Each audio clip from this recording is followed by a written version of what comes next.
But they don't have to. Okay, It's on there. Today is Tuesday, January 31st, at 6 o'clock. We were at the Charlton Board of Health meeting. All board members are in attendance, as well as Jim Philbrook, the health director. First thing on the agenda would be to accept the prior minutes of January 3, 2023.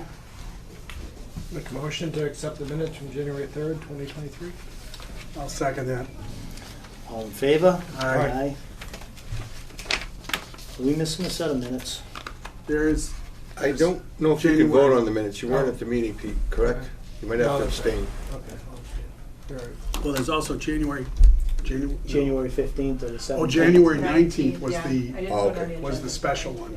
Okay. So to clarify, that vote holds. January 3 is good. Yep. But we're missing a set of minutes for the I 19th. thought it was, it's not in here, Andrew? It is. There. It's in there to sign? It is, It's yeah. just not on the agenda. Okay, no It's problem. not on the agenda, so that's the one with the, I make a DEP. second motion, we accept, Pete, you weren't at this one. Yeah. I make a second motion, we accept the minutes of the January 19th, 2023 Board of Health meeting with the DEP. I'll second that. with DEP. All in favor? Aye. So that passes. Thought I saw that in there. Well, we discussed it, we saw it online. Yeah. Did you sign that one? Yeah. You better cross it out.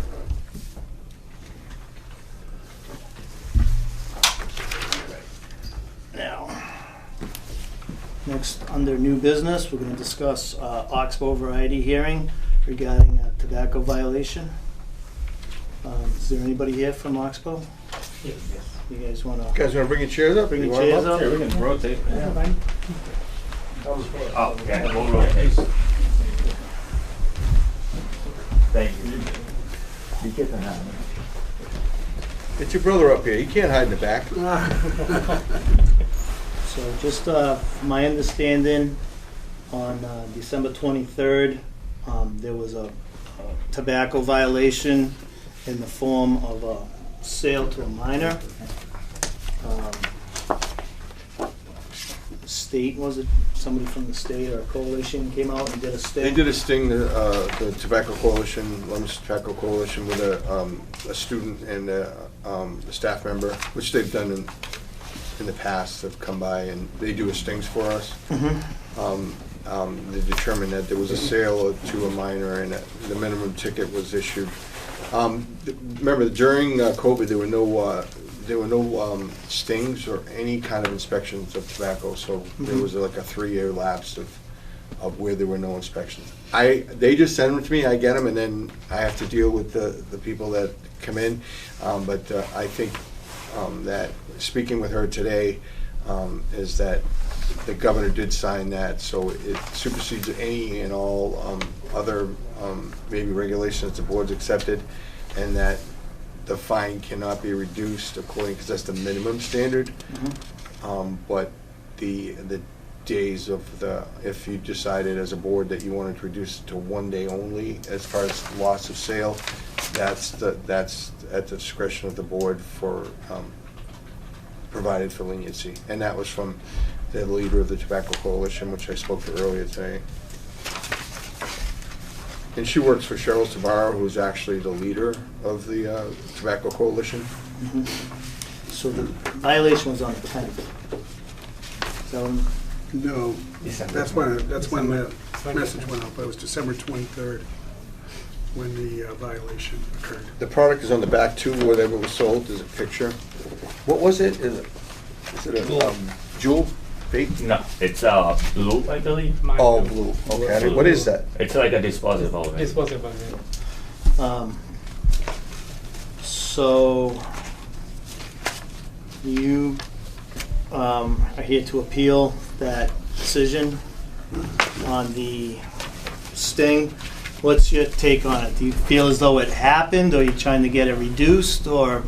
Well, looking at my, I just had a question. The thing is that, say this thing happened on the 23rd, right? And they sent me an email on January 10th. So our cameras has only 2-week gap. After 2 weeks, it goes back again, rotating. Now there we have 2-3 employees working over there. Mhm. Now nobody's taking the blame Right. that I did it. Now how ABC works is, if somebody sold underage, they'll go back right away and get a sign from the person that sold them. So that way we'll have a proof, or that that's how it happens, whom to fire, whom to not to, or So if somebody did sold it, I mean, if they're telling me yes, we agree with that. It's just that's the communication problem we have. Is that, if I could, Go is ahead. that normal procedure, Jim, where they don't go back in The and say? procedure has changed, that they don't go back in because they don't want the child or any confrontation. It led to confrontation in the past, and they don't have a police officer anymore. They have someone from the coalition. Before, they had an officer, and the officer would go in with the person who was an adult. They don't want a minor to get into a confrontation with maybe someone that works for Right, you. yeah, no, I So mean- that's why they eliminated that, to prevent the Probably. confrontation, that's all. Okay, so with that being said, we just have to take the word from the sting that that's what happened?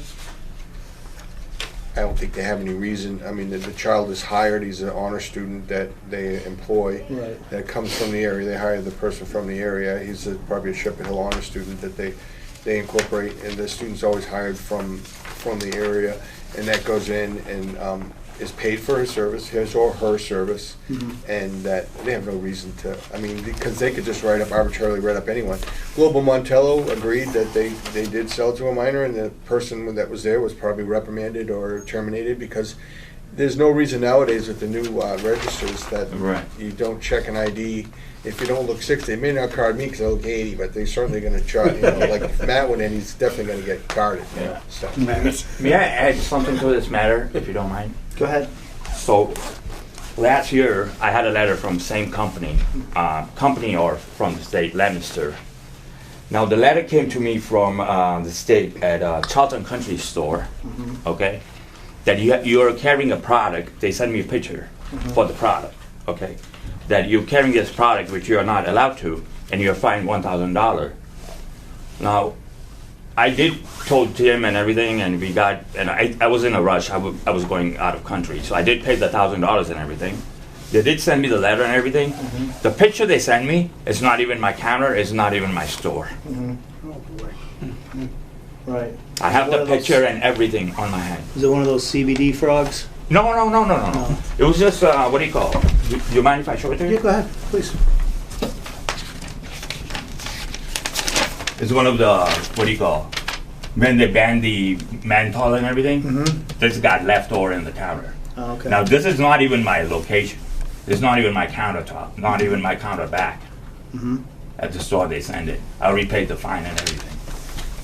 Matt, Go ahead. at his request, Mrs. Love, I did call her and ask her, and she said it's not necessarily, it's the product that they sold. It's not necessarily this, they didn't take a picture while they were in the store. That's just a picture of the product they sold. So, to answer your question, she said, no, they didn't take a picture while they were in the store.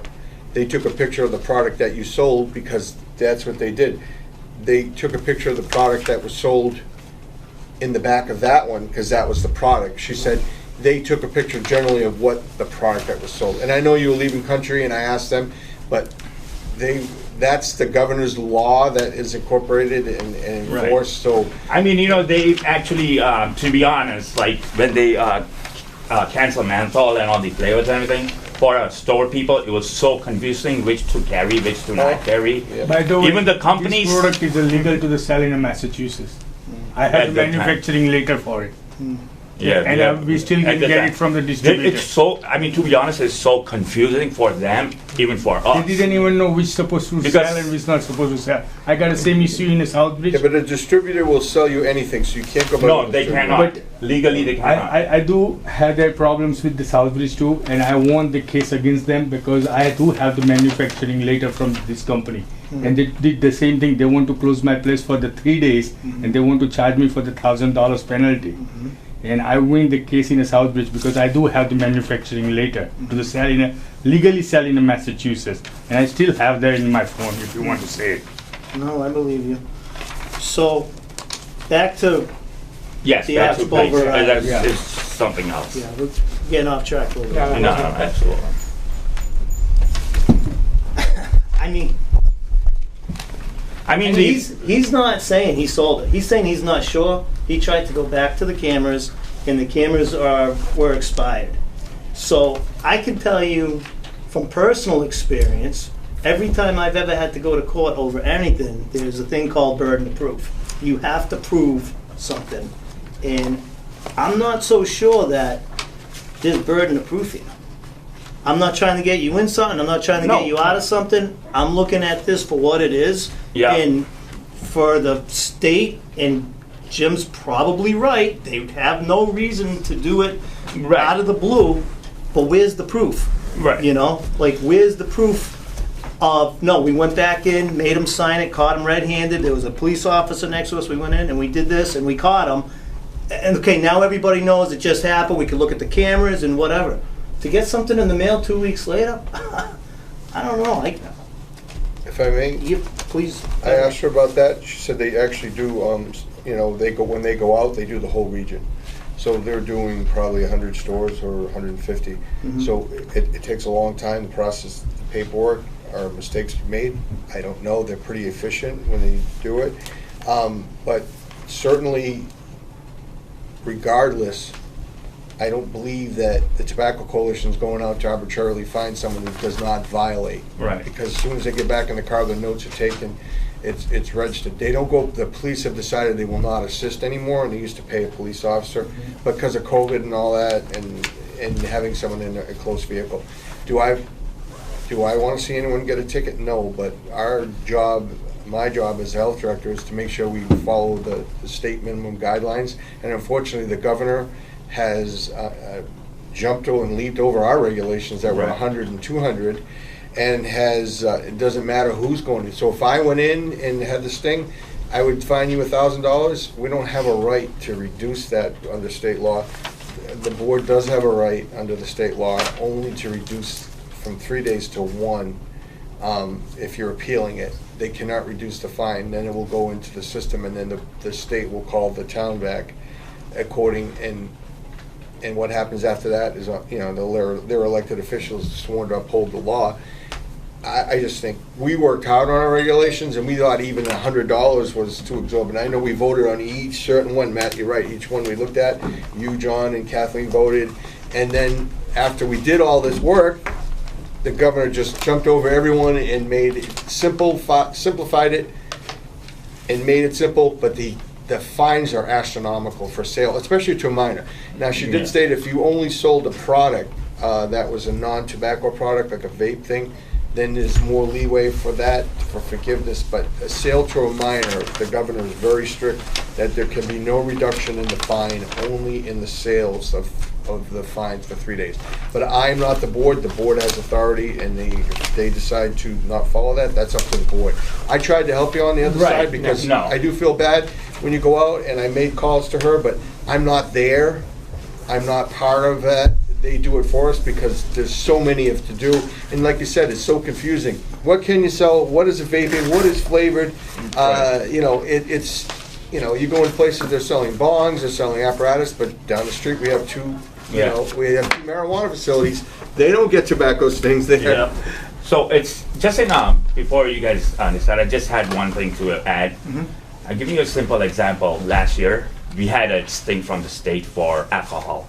And one of my employee, which I newly hired, sold underage. So they came right back and spoke with him, and then, you know, that you sold. Well, now everybody is 21, cigarettes or whatever, Yep. you know, so they're not gonna take anybody under 18 or whatever. So, but I say you sold it to him, and he's like, yeah, and, you know, they said, you know, I'm sorry, my mind was going somewhere, and, you know, signed it. We had a meeting with the state and everything. They gave us a warning and everything, you know. So I'm saying, like, you know, if cigarettes could be like that too, then, you know, it would be helpful for us, you know, that we would know, like, who sold it, you know, like. Myself personally, I don't see burden of proof just because you get a letter in the mail 2 weeks later.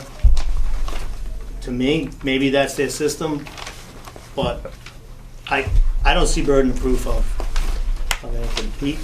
Yeah, I mean, I would just, it says on December 23rd, it would, I mean, they don't give it, is there any way to determine what time it was? Yes. Is there? Yeah, they have a timestamp on it. 3:47 PM, It's on the back, Pete. 12/23, 18-year-old male, 153501, whatever that means. 18 to Now, 19-year-old. Did you guys talk to whoever was on duty at that time? Yeah, we had 3 people. We talked to all of them. Okay. Then nobody admitted to. Right, big time up on the Christmas, so everybody's Back busy, you on know. busy.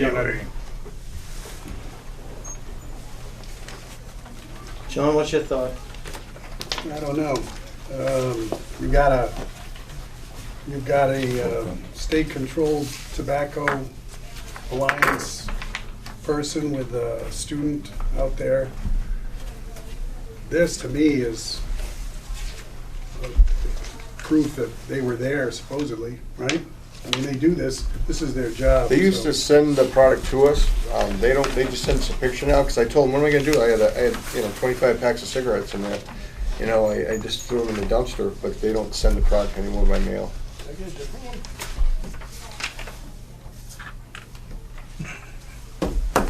You have the wrong one? Yeah, so let's go. I just have a different picture. Oh, okay. He's saying he's getting pictures and it's not even his store. And then it's saying that the state just shows you a boilerplate of that product. To me, And it's that's- ridiculous. I did question that one for him, and Yeah, I, because I showed you, because Came in none and- of my, I told James, like, all 3 stores, none of them is my counter. It's none of the products too, you know? but that one is not in question today, Matt. That- Yeah, No, I I know. understand. I'm just giving you an example for the But Leominster people. This you one's know, in like, question, and he might as well sit right there and say, prove it. And we can't. We got a letter from somebody weeks later. We can't go back. Who is the fine made out to? Who's Knox Town of Cove. Charlotte. Town Charlotte? Oh, Yeah. sorry. There's a check, I believe. I have a copy of the, what do you call it, the receipt. In that of folder, Matt, too. the check from Montello, I believe, is the receipts in there for the $1,000.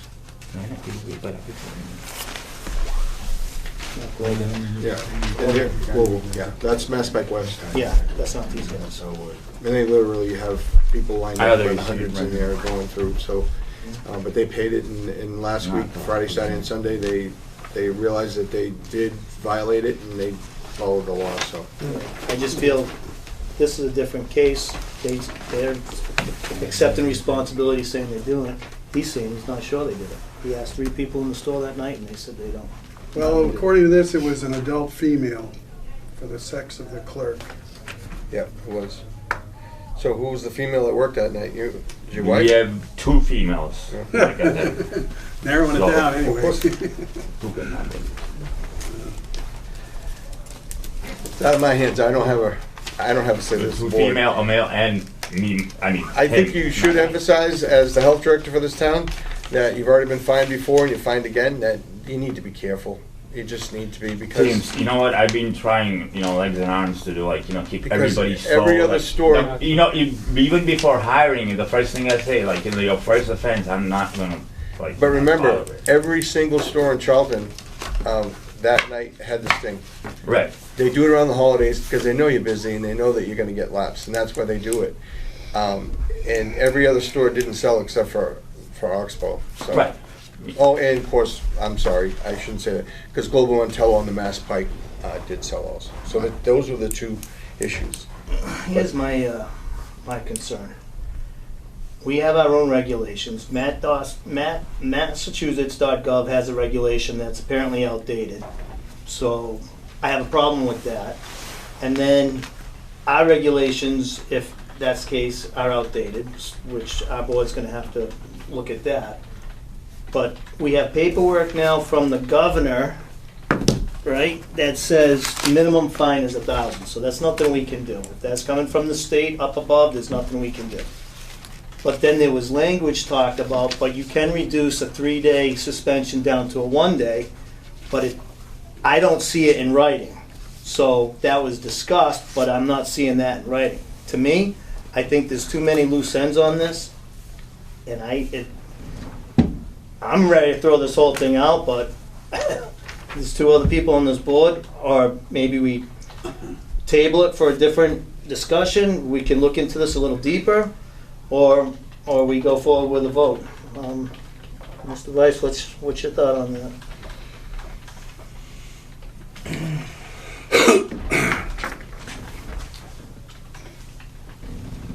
Is there any way to get the parties that actually did this thing in?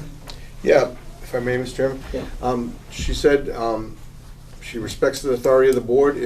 If you could table it tonight and she would appear before another meeting, there would be no further actions against them until she discusses with the board, and maybe you can get a better understanding, and they can be here present too. And I think that would be the better route to go. Then you have both sides of the party, and you can get a better, because there's only one side here, so, and we're assuming that they did something wrong, the limits of tobacco, when they're trying to provide protection from not selling to minors. And we don't want anyone selling to minors. Trust me, I don't So- smoke, I got kids, I'm not I trying think, to let these guys get away with anything. I think that, I like all these guys, they're all my friends. Believe me, I don't want to see anyone get a fine. I was felt bad for them as soon as I mean, $1,000 is a lot of money. I Yeah, mean, it is. But I think, And it's a lot of money, and number two's a lot of money. The number two's what, $5,000 fine? Yeah. she issued probably, I think she said 200-300 fines, so it's not only Charlton, it was a lot of places. In Southbridge, they had, she said they had, I don't know, 6 or 7, I think, the same night. So, but if you could, It's if, $2,000 for the second offense. yeah, if you table it, we could have her come here, Matt, Mhm. and be present, and then you can explain it, and maybe we can get a better idea. Nothing will happen in the meantime. There'll be no suspension for 3 days until you post it, and post a hearing in a month, and that gives them time. And we'll have her come to the meeting. If she doesn't show up, then you can say, well, if you didn't show up, but she will be here. And she can bring in the, Now, who's she? Is she from the state? yeah. Okay. She works under Cheryl Sabaro, the senior staff attorney who controls the Tobacco Coalition program. Very competent people. The law is the law. The governor signed it, unfortunately. But I think the best thing we'd do is to have both sides and have her here. You can express how you feel to the board, and maybe she can give better explanation. Where is it written that the board can't give the $1,000, can't reduce the $1,000 fine, but can reduce the days from 3 to 1? Because that was only explained to me on the phone. But you're right, I don't see it in writing. I don't see it in writing. But that's up to you as the board. I'm just giving you what was said to me from the leader of the Tobacco Coalition. I don't think they're getting a fair shake at it right yet, so, go ahead, Pete. Do you want to take a motion? Would you take a motion to push this off to, we can get the state in? I'm good with that. So there's a motion on the floor to table this to our next meeting, as long as we can get the state here. So there's a motion and a second, all in favor? Aye. Okay, so right now, you guys, it's pending. Okay. Don't sell to minors. It's easier if you But- don't. Trust I have me, we 2 don't daughters, have you know, any I don't intention know. to sell for it. Yeah. You know, we don't want to make it out of the like $1 million out of it. You know. Right. Yeah, you're not gonna make like, $200 out of a pack of cigarettes selling to minors, I know, I No, get it's really, it. But we're not out to get you either. Of course Yeah, not. you know. I just want it to be systematic. I have my son was in the 10th grade too. I don't want to be the happen in the street too. You know. Right. Exactly. I just want it to be systematically, that's all. Just like the ABC, That's right. I agree with you. That's all, The ABC did it so But systematically, basically, they had a like meeting this and economy is like very tough to lose the business for the 3 days. You know. you're all good businessmen and good people. Thanks, Believe me, James. I Next- have nothing but respect for all of you. Next meeting will be 3 or 4 weeks. Call the No office worries. or. I'm in your Jim- brother's Jim will store let all you the know. time, Okay, taking money from them. thank you very much, guys. Thank you. Keep ready. Take care. Take care. Next issue on the agenda is Fresh City, Mass Pike West, hearing to reopen. You from Fresh City? Donnie Wright, owner of Fresh City. Okay, Angel Castillo, supervisor of Fresh City. okay. Welcome to the meeting. Pull the chairs up if you want. You guys can get some video time. Great. Yeah, just what you want, right? Okay, so the quick story is, about a month or 6 weeks, 2 months ago, there was a violation at Brew City. Health director gave a call. It was recommended to close them down until we get the critical violations corrected. We did that. You guys have been over this board in the past, but it's been a long, long time. To me, it was a fresh start, so it wasn't like habitual offenders. It's been years. Right. So it wasn't, hey, these guys were here 13 years ago. What's their problem? It wasn't like that. It was, okay, this is a new violation, and it was a step one.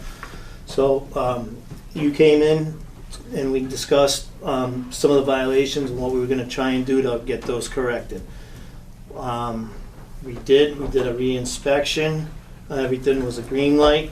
Store reopened, and then Jim, this is where you pick up from the story. I've been doing spot inspections at Fresh City. I walked in and I was met by the McDonald's management, very, very competent people. Because you do have control over Fresh City, so when we went over, they didn't come with me into Fresh City at first. I expect to see the manager. Was it Maria? Gloria. And The one Fresh that, City and Fresh City. Gloria, Yeah. who had been taking over Short Girl. Very, very. She's been doing a good job because I, at the direction of the board, have been popping in and really, everyone knows me when I come in. Your staff knows, hey, he's here again. So. I'm going to just cut in. In this particular instance, he was popping in on the outside of the building, not necessarily the inside. Right. Because we've had several complaints on the outside of that building.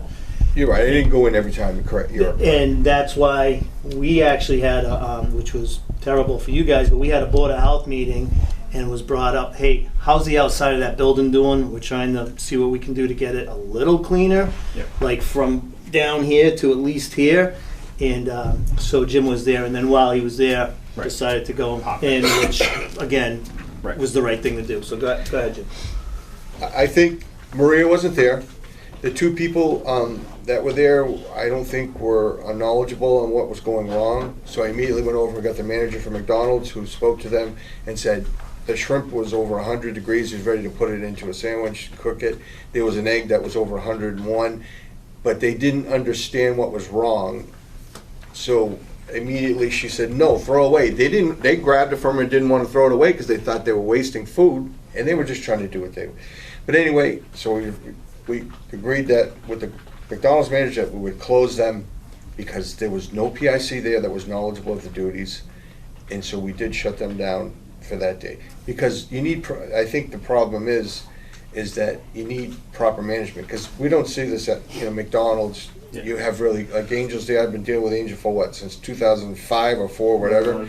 And certainly we have issues, but some you control, some you can't. I think that in this case, there was definitely risk to public health. There would have been people getting sick because it was a seafood issue. And I did go back, the door was locked. We opened it up and there was still some sliced meat that was in there that was all dried up and I think was mistakenly left there, then thrown away. But I know no one has been in there and cleaning. So where I think we're at now is before the board. Because once I take away and we do emergency closure and notify the chairman of the board, which I did, the only one that's allowed to reopen you is a hearing before the board. And that's where we are now. So I know I've discussed with Angel about getting competent staff in there. So, I can't constantly go in there, but we don't want to risk anyone. You have hundreds of people that. Today I was just counting people going into the bathroom to see how they use, and it's unbelievable the amount of people in and out of that place. It's busy. High traffic. So on the critical violations, and this is where I'm just a town employee, right? I never went to college, Board of Health. I'm just a person that said, yeah, I'm going to the Board of Health. Yeah. So we had a situation years and years ago, okay? It was about a swimming pool, and it was nasty. And I was on this board. And my take was, if you don't like the water, don't go swimming. And Jim's like, no, it's not really safe to be swimming in it. And I'm like, listen, swim or don't swim, And then I met a guy that almost died, and he had a tooth infection under his tooth. He swole up. He's breathing through a tube in intensive care for weeks, and he almost died out of it. Right. Lo and behold, that was a swimming pool that I was like, don't go swimming in it. Don't worry about it. He did not know who I was. We were talking after the fact because he lost the sale of a piece of land, and that's what the whole discussion was. He goes, well, I wasn't there that day. I was in the hospital. I almost died. And he tells me the story. And he's like, in a swimming pool in Charlton. And I'm like, oh, here we go. And so that's why this board is here, and it may not be for 100% of the people 100% of the time. It's that vulnerable group that have extra sensitivity levels, that are susceptible to things. That's why the regulations are so strict, because when you take something like cross-contamination on an ice cream scoop and there's a pistachio nut on there, and then somebody gets vanilla, and then by mistake, you know, I was on an airplane and then nobody on the plane could have peanuts because one of the passengers had it. So that's why some of these things are so critical, and it's not that we're out nitpicking to try and find something wrong. The reality is, especially on the Mass Pike, with the amount of traffic and the amount of patrons that come through there from all over the world, that level of sensitivity is going to come through there more than our own doors in our own towns. So, but we still treat everybody the same. I'm not saying we have a sharper eye on you. I'm just discussing like some of the things. So when Jim says we got a critical violation on the Mass Pike, and I recommend we, close them down, we want to get it corrected. We want everybody to be in business. It's cost. I don't even want to know how much it costs. I'm sure you don't even want to know how much it costs to be with the doors closed, and that's horrible. But this board needs to make sure that the restaurants and the people serving food in our town are doing it properly and as good as they can all of the time, so we don't have a death on our hands and we don't have a lawsuit, which, Right. you know what I mean? You're in court, everyone's in court because somebody passed away over a peanut that was in the ice cream, and where was the supervision? You're in trouble, we're in trouble. Right. That's why we're here. And so, not to beat a dead horse, but it really is a big deal when your product is food selling to the general public. It's got to be, it's got to be tight. So moving forward, it's been unfortunately for you guys, and that's what I was saying, I think he went like the day after our meeting, so it's been almost a month that your doors have been closed. Yeah, I'm looking at your calendar behind your head. And it's a And month. then you're seeing dollar signs, right? No. Well, so, Mr. Chair, if I may. So, I mean, I own 16 restaurants, or actually about 22 restaurants in 14 municipalities, towns, cities. Trust me, we understand it's bad business, one, to do anything malicious to a customer, right? Two, our whole motto is clean, right? McDonald's, clean bathrooms, what have you. We had to make some changes. There's some staff in there that, and Angela can elaborate, but that just didn't listen. As much as you could tell them, train them, reinforce good habits, even taking extra classes through ServSafe, if the person doesn't want to do it, well, you can't make them. Right. So we had to make some tough decisions, like closing down for almost a month, but getting new people in there, getting them to understand, the HACCP protocols, the food safety protocols, to make sure that this doesn't happen again. So we have the knowledge and the training. Now it's just executing in that space with Fresh City to make sure that one, I don't have to come back to you and explain Right. some food safety violation that can clearly be avoided. But yeah, we take this extremely seriously. Yeah. So, Jim, are they ready to open now?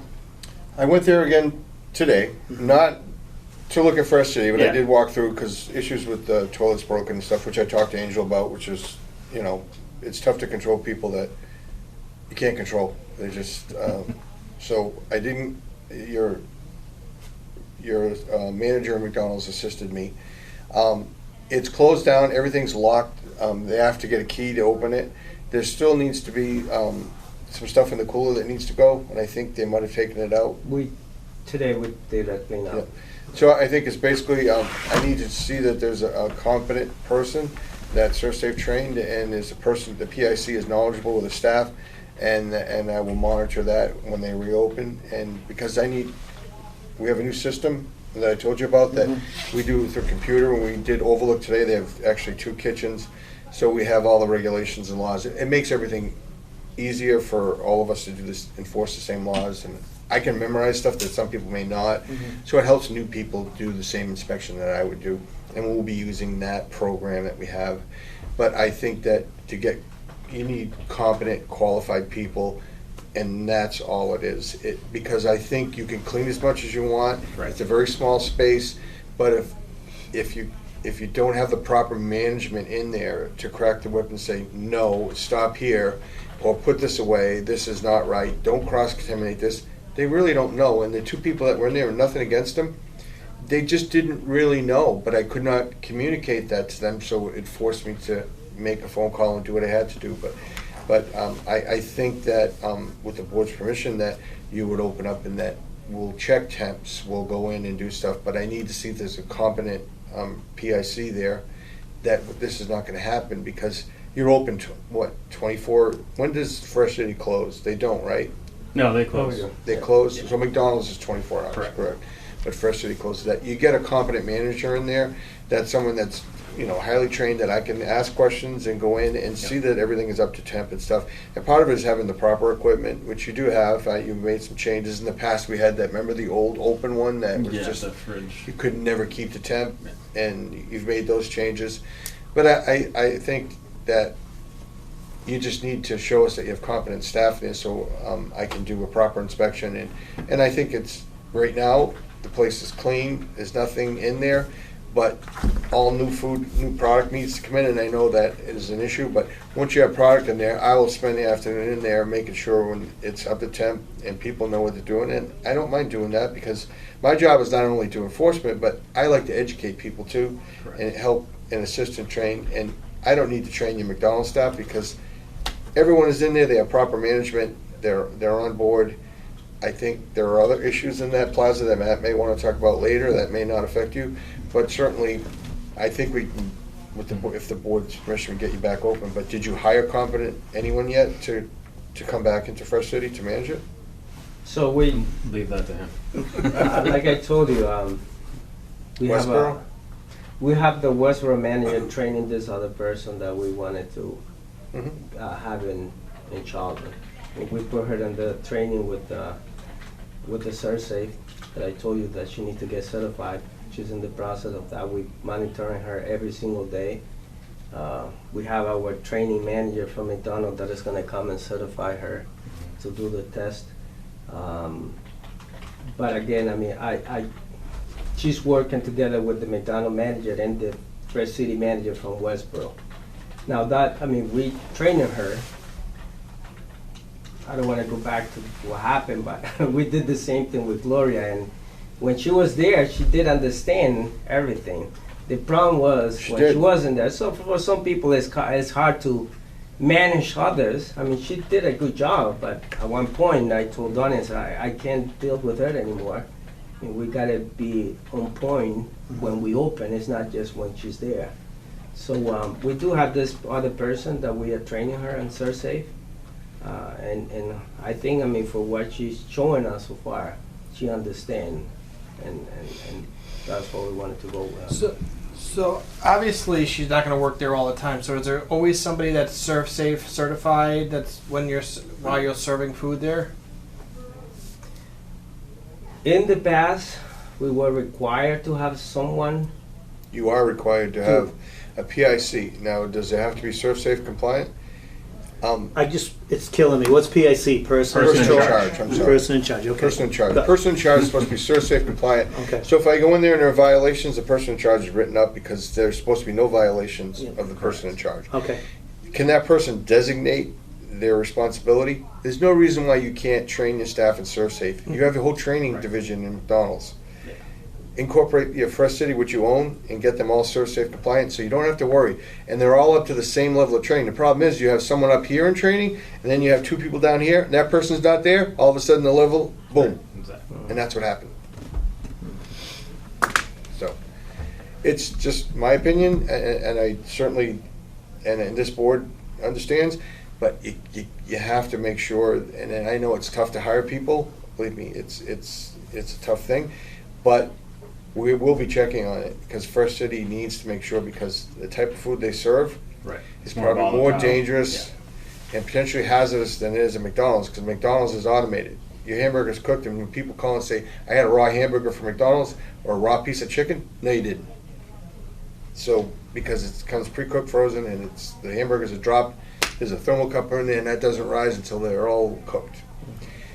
It's not the issue. We're talking about Fresh City, but you are the owner of that, so it's your responsibility to make sure you, through your manager, Angel, that we can work together, and I don't have to come back to this board again and constantly babysit a business that I'm worried that may serve to the general public, because there's no proper staffing there. If I may. Pete, do you have any comments on this whole thing? Yeah, I mean, this is essentially the second incident within a short period of time. I would feel a lot more comfortable if, A, yes, your manager serves safe, and B, whoever's there off hours, you have at least one person serve safe. As an employer that runs a cafeteria, I always have a serve safe. Whether it's I'm handing out pizza that we bought, there's Right. somebody there that's serve safe certified, Knowledgeable. just for our protection. And I mean, if it ever went to court, something happened, you could say, well, yes, we are serve safe. I mean, it's for your protection too. course. So I mean, that would make me feel more comfortable. John, you have any comments? I agree with Pete. I don't know if that's economically feasible or not. Well, It's a couple $100 for the certification. I mean, it's not terribly expensive. Oh, okay, you're not talking about having somebody certified way up here, No, they don't get, all, 18 or No, 24 but- hours a day. but- Okay. okay, so did you say that's the law already? If there's a restaurant that's open, in this case it'd be Fresh City, there needs to be serve safe compliance there. there used to be leniency that they could designate authority and the PIC felt that the person was knowledgeable, although not safe certified. But there's no reason for a corporation such as Fresh City or McDonald's cannot certify. I know there is a language barrier sometimes with the training, and I've sat down with people that have a language barrier. There are classes that are taught in all different languages for serve safe. But I think, and Pete's absolutely right, the law requires that someone at all times be the person in charge who is properly trained that's serve safe compliant. So, Mr. Chair, if I may, why don't I do this? We can present a timeline to James, and we will get everyone who works in Fresh City serve safe certified. I'm not going to say it's going to happen overnight, maybe 90 days, but I think that's the best way for us to move forward, so that there's no ambiguity on PIC, who's serve safe, who's not. To your point, Pete, if anyone who's touching food or handling customers or presenting food to customers needs to have the knowledge that that ServSafe provides. So my thought on that is that's great, and that may be the solution. But unless these two are going to create conditions to release the suspension, I want to stick with basically Mass General Law, and that's why I was asking if we're crystal clear that if a restaurant's open, Serve Safe needs to be on site. That is correct. If that's what general law says, then it's not a condition of what Pete's Right. recommending. That is the way it is, and it's not a special condition for you guys. That's just the way it needs to be because of Mass General Law. So, if that's the case, then your method of making sure at all times someone is Serve Safe compliant would probably be great. It's not mandated by this board. If you have one person that works 24/7, you're going to meet our requirement. Gotcha. Unless there's a special condition. Yeah, I mean, and I get the 90 days to get people up to speed, and I don't know your business dynamics, but is it, can the McDonald's, I'm sure you have somebody at McDonald's at ServSafe, can they provide that oversight why, have a checks and balance system that they're spot checking to make sure why you're getting everybody up to speed? I mean, we're trying to work with you. No, we can implement that. Yeah. That's not a problem because we have multiple managers on every shift in McDonald's, which we just put it in their routine and boom, you pop over, you do a food safety audit, spot check, if you will. Because I know on our side in McDonald's, I mean, we've got tablets. We're monitoring temperatures, Bluetooth parameters, and so I think if we can just carry that over to Fresh City, that's an easy win. Mr. Chairman, also, if you have your HACCP plan, can you email it to me, please? Sure. So, as far as the suspension that's going on right now, you know, it's a second offense within a relatively short period of time. I look at this as, with critical violations, I personally would recommend a 30-day suspension starting when the first day they were shot 30 days ago or whatnot. I think that sets a precedence, sends a message, but doesn't financially alter these guys any more than it already has moving forward. And I'd be willing to let them reopen as soon as Jim says they're good to go. I would think, I would be okay with that, giving them a 30-day suspension, post-dated back to the last day, and when Jim says they can reopen, I'm on board with that. So I don't know, John, any comment? No, I agree. I think it's fair, and I think we'll see some better oversight, and it sounds like you guys are certainly working towards that end to make sure, because nobody wants to be out of compliance. We all know that. So, does one of you want to make a motion on that? Yeah, I'll make a motion to allow Fresh Way to reopen once the health inspector approves the conditions and based on the 30-day from closure. Okay. Is there a second? I'll second. All in favor? Aye. So when Jim says, when you guys feel ready, let Jim know. When Jim calls up and says they're good to go, you guys are good to go. That means if you got competent people on board, you get all your food product back there, and you call Jim and say, listen, it's going to be tomorrow at 9 o'clock, can you be there? And he says, yeah, I'll be there. We'll try and get you up and running as fast as we can. But keep in mind, and this is kind of your problem, but not your problem, but it might be your problem. So the whole reason he was there was for the outside of that building. So, hey, they're cleaning the outside up. There's, it's DOT needs to clean it up. There's a white line around the building. McDonald's does up to the white line. There's I don't understand who's supposed to clean it up, but I know I went out there. There was, the outside is absolutely disgusting. A lot of it is from the wind, nobody's fault, and a lot of it is just because people are slobs and people stop there. I mean, the urine bottles, there was needles. I mean, the first thing I do, I pull up and there's a dude taking a leak right in front of me in the vehicle, and it's like, the bathroom's right there. Yeah. And then I go in and I see, and there's 5 bathrooms down with caution tape on them, 3 sinks with caution tape on them. I'm looking at the ceiling coming in, the wallpaper's peeling off the wall, and I'm like, looking at this facility going, man, this is kind of rough, you know?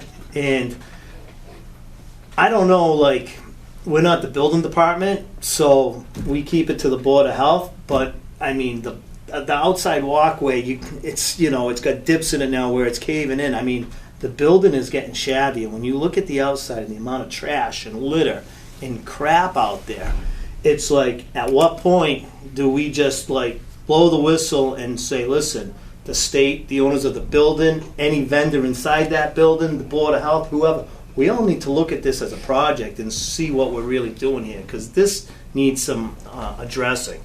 And the reason I'm bringing this up is this is now in the sight of our board. Right. And Jim's going to be there, and our team's going to be there quite a bit, because we're going to work pretty hard to try and get the outside of that building cleaned. The toilets, the broken toilets, I don't know what we can do. It sounds like it might have been vandalism recently, which if that's the case, you know, it is what it is. But man, like, I don't feel like this is like Charlotte, Massachusetts. I feel like we are like down in some dark road, man, where you better get in and get out because you're not going to get out of there. And you know, it's as long as I'm on this board, I'm going to fight for that building. Right. And but there was, when I was there was like 5 of them. You're right. Yeah. And then the sinks. There was sinks that were out. There was 3 sinks that were out. I think someone decided to smash this one, right? So that is still we just talked to Yeah. somebody from McDonald's with that tonight because I don't know if you saw that part of it, but the sink and that we got to replace the whole. The on- entire- The whole countertop is, Yeah. I think someone decided to, Yeah. Yeah, and that's not negligence on your part, and I know that. But No, but Mr. Chair, I appreciate your words because I'm going to relay this to my franchisor mhm. who has the master lease, and then they can relay that back to DOT because it's been too many years where it's like, oh well, they don't want to tell DOT what Yeah, to do. DOT Right. tells them what to do, but then they don't do can I anything, show it, Chairman? and then I get stuck in between, and Yep. we're the ones living with it. Singles So phone, they're repaired and back open Okay, this I is was coming. there today. So we had our maintenance guy yesterday. He had to buy some parts, so we got him. When he called me, I said, "You better get there." But I understand where you're coming from Yes. because this has been way too long for this to drag out like this. Yeah, and so just so you know, I had a call 5 years ago from DOT. Mhm. Hey, can you have Mr. Philbrook lower it down a little bit? He's really putting the pressure on us over here. Talked to Jim about cleaning up the outside of that. Jim, DOT called me. They gave me their word. Jim backed off. DOT came out. They did a cleaning, much better than it Yeah. was. But not And we're not looking for 5 stars. We're not looking. It's a truck stop per se, right. but it's right now it's pretty rough. And so I've been on Jim to try and get DOT on there. So if your management can get on DOT, that's great. But I don't necessarily know we have to wait for them to do it because I'm trying to take action with this board to bring it up to DOT and say, what are we doing here? Right. I mean, this is pretty bad. So currently we have American Infrared does our lot repair. Mhm. So within our realm, Mhm. they agreed to pull a lot of garbage out of the woods and all that DOT marked area Mhm. for us and dispose of it. Mhm. Outside of our realm, but at least we can get some of it cleaned up. So here's my thing. I was there, my own 2 eyes. I run a company, I have staff. I know what people can do in a day, Oh yeah. and and some work harder than others and all that. But to me, and I'm just in my own mind, if 2 people in 2 hours or 3 hours or 4 hours or 5 hours could make a huge difference on the outside of that, just with the trash and some of this stuff. I understand there's always more of the story. Now, if they get hit by a vehicle because they're out picking trash and they're supposed to be inside the store, so I know there's a big picture to that. But at the end of the day, I mean, there's pallets and there's the DOT things and all that. That's a different story for a different group. But just some of the stuff that could be picked up Quickly. and put in a trash bag would make a huge difference over there. And the problem is, you're gonna have to do it again tomorrow because overnight it comes out the Yeah. window. We get it. Yeah. It's just a tough. It's an ongoing thing, but Gotcha. I know this board's gonna try, and we've been talking about it, and we're, and unfortunately, you guys came in the crosshairs of this one because he was there looking on the outside, went on the inside. So, but I'm done ranting and raving. Unless Pete, John, you have anything else to say, Jim? No, whenever I'm always available. Angel can call me, it doesn't matter. He knows I always answer my phone. And I'll be there within the hour to do an inspection. So you're not going to be held back as long as they're competent and fairly ready to open. And I'll give the chairman a call, who always answers his phone for me. And he's a multitasker, so he'll probably be ripping trees out or something. That's why. Is it a Can machine? you Makes hear me that when nervous. you're, in a, But we will get you back going, and I'm sure I can work with Angel. And you do have some good staff there in McDonald's and stuff, Thank you. and I understand. But a lot of the outside is very frustrating to me as the health director here, and the chairman's trying to assist me that you've got it's just a disaster there. As far Well, as now you have the maps. I do. I He just sent me the it map. to him. So, but if any way you can get help to clean it, I mean, I think that some of that is potentially you need shops containers. I have shops containers. If you need them, I'll even, if you collect them, I would come back and dispose of them for you. We collect sharps here. There are EpiPens, there are hypodermic needles on the Yeah. ground. There's a lot of stuff, so you have to be careful there too. Okay. So if you guys don't have anything else, thanks for coming in. No, Appreciate thank it. you. No, thanks for your Thank time. you. Thank you. Appreciate it. I'll be hearing from you soon, right, Angel? Sure, yeah. I Right. gotta put something together. We gotta do it right. I mean, Yep, you do it right now. So, talk to our people. but I won't be the one to hold you up, and I'm sure Matt will be No. amendable if I say it's good. He has enough trust in me to say, hey, it's time. Yeah, to we won't go. call you till we're ready. So. Yeah. All right. Great. All right. Thanks All right, again. Thank you. Have a good night. Thank you. Thank you. Right. Nice Good meeting you night. guys. Nice Meeting you. meeting you. Meeting you. Nice, next item is a proposal from Earth Day Committee to be committee under the Board of Health. Jim? The chairman of the beautiful, Keep Charlton beautiful. Keep Charlton Beautiful, thank you. They want to make, asked if we could table this until the two other people from Earth Day are back, they're on vacation, and asked if you could table this. I have no problem tabling it. I just want to maybe have a brief discussion on it, just so our board can be thinking about what may or may not be coming down the pike. I don't know if you two saw an email, but basically it looks like we kind of opened a can of worms when we were trying to get funding for Earth Day with the vests and the rubber gloves and some of that PPE safety gear. And so now it looks like the Keep Charlton Beautiful Committee is trying to take over Earth Day or keep them as a subcommittee, Keep them under their umbrella and bring them in, which, which would ultimately be a subcommittee of a subcommittee, right? Because they would be under our authority. So it's just food for thought whether this board wants to do that and if that's the right thing to do for the Earth Day Committee, as far as funding things and trying to do things like that. So if you guys want to have a brief discussion about it now, that's fine. If not, we could table it, but that's kind of what's going on with this. Pete?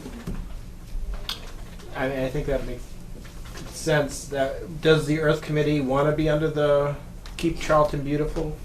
if I may, Mr. Chairman, to you, Mr. Chairman. I did speak to a certain person on Earth Day. He had called me and asked me, how much money did you get for us? And I said, I didn't get any money for you because I was told by the town administrator that a committee that is not a municipal committee cannot receive municipal funding.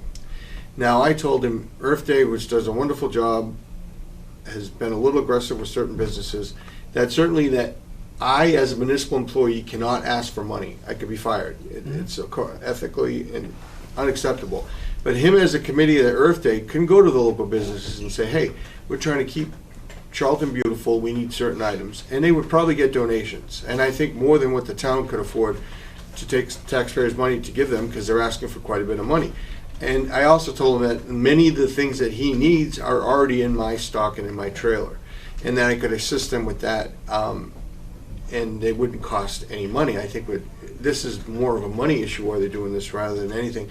But I think Earth Day itself needs a dumpster, and I think that's something that Andrew's trying to work with, because November 30th, the contract with Casella as far as dumpsters, and they were always providing Earth Day the dumpsters for free.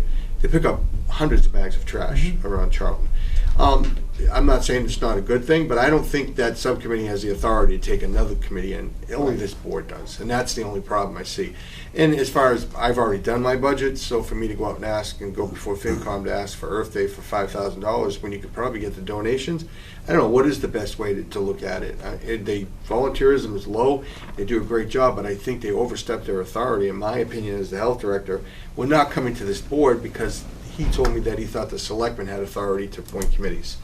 Not in this case, and I know they're not here to represent themselves, but I did speak to the chair of that committee, and she understood, but she was not part of it, and she understands that this board is the only board that has authority to allow them, a subcommittee of the Board of Health which is really not, really part of my, as a director, should be kind of reporting to me so I can inform the board. They do not, and they go to the selectmen first, when they should be coming to this board first. Yeah, and just in thought, you know, if this board is gonna take on the Earth Day committee, right? Mhm. Why couldn't that Earth Day committee report right to this board? Why would they go through the Keep Charlton Beautiful board to report to this too? That's another thing too. To have a committee within a committee is a problem, I think. You should need separation and segregation of certain things. And I think responsibility, Earth Day is Earth Day. Beautification of Charlton, whatever, I'm probably saying it wrong, is run by the current chair. She does a good job. She's been volunteering a long time. We have a household hazardous waste day. She's out there in the cold. She does great things. They have $3,000 in my budget, but remember, money spent on a line item must be spent. We're just not going to hand $4,000 and just go out and arbitrarily buy things. Right. You have to buy from certain vendors. We need receipts. I don't hand out money, the town's money, that way. So there is a certain control that I have to have as the budget side, that if they did, and who's going to know that the town's going to approve additional $5,000 for them? I don't know. That's not something that we have control of. Yeah. And right now on the budget, there's no money for that. Yeah, I remember when the town voted to take the tree removal budget and put it as $1, okay, which neither is here nor there, but that was what the budget was, to remove trees. And when you really look at spending money in this town, it might be safer to remove some hazardous trees that are dead as a doornail and allocate funds for an item like that and not give $1 towards it, as opposed to, you know, something like this. I'm not saying Earth Day is not thing. I know they do an awesome job there. But, so my point is, it would be something that needs to be discussed amongst our boards, the Earth Day Committee Board, to Keep Charlton Board, thank you. You know, between, I'm just used to calling them the recycling. I know, it's tough for me to, You know, I mean, so Pete? I was just saying, even if we proceeded, you know, for the budgetary standpoint, wouldn't that need to go to the FinCom and go to the town for line items? Absolutely. I mean, unless you have a discretionary fund that you're going to say. I don't, So- this town is very strict on anything that's budgeted, just like our environmental budget, which is basically our FAM, has to be turned over at a certain date and then reallocated, because they don't let you turn over monies like that. Every dollar must be spent, and we're very scrutinized as far as whatever it's appropriated for must be spent for that. To arbitrarily say I want $5,000 without really giving us an idea of what you need and getting a budget, I just think that I could help them out, and that $5,000 may come down to nothing, and they wouldn't. But they could actually solicit money where we can't, is what I tried to tell them, is that if you went to Treehouse and did the right thing, and you went to Ted's, and you went to Carl's Stores, and you went to Amazon, or whatever, any business in town, or Advantage, or anybody, and asked that we want to do something, that is legal, because they're a nonprofit, and I think they're a 501c, I think it is. But if they become a municipal, now it goes to the budgetary, and I have to speak on their behalf to come in, and the board has to approve. $5,000 for what? We can't keep rolling that over. That money needs to be appropriated adequately. What do you need, first of all? If 5,000 is an arbitrary number thrown out there, if we can get a free dumpster we'll try. But Andrew said he'd work on the dumpster thing, because that's something he's taken on to try and get a dumpster. It's important to have that dumpster. But like you said, I've already done my budget. I have to go back through FinCom. And who says they're going to approve it? And now they become part of it. Now they can't ask for any money, because now they're a municipal entity, and now their hands are tied. So I think they need to slow down here and try to see if they can raise some money. Like Matt said, they do a great thing, but they don't realize that once you become a municipal entity, you cannot solicit money that way. It's inappropriate. Yeah. John, do you have any comments? No, I think a lot's been said. They'll be at the next meeting, I take it. Yeah, so is there a motion to table this? I'll make a motion that we table the proposal from Earth Day Committee to be a committee under the Board of Health until our next meeting, whenever that is. Second. All in favor? Aye. Motion carries, we're gonna table it. Next item, Gary. let's grab Mr. Magnuson, if you don't mind, Gary. Yeah. Gary, you're up. I'm up. Come on up, Gary. I'm gonna get a water. Pete, would you like a water or John? I'll get up and get my water. See you sleeping back there. Yeah, sparkling water? No, I'm good, thanks. Gary wants some water? We're gonna take a 1 minute recess, because I'm gonna talk off the water too.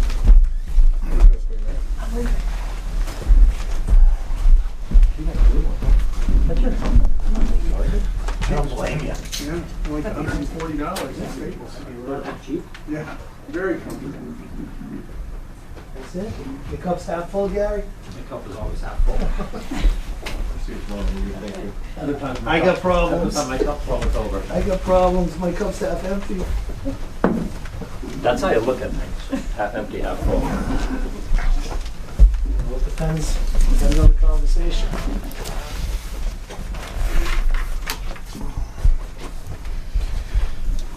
Okay, back in session. Everybody's got their water. Yeah. So up for discussion is the 54 Flint Road landfill. This board had a discussion with Mass DEP, and the discussion went from potential uses and strategies on developing 54 Flint Road landfill and timelines and schedules and things like that. We got a curveball thrown at us, and basically there was comments about a chemical called PFAS. And is it a chemical, Gary? Am I calling it right?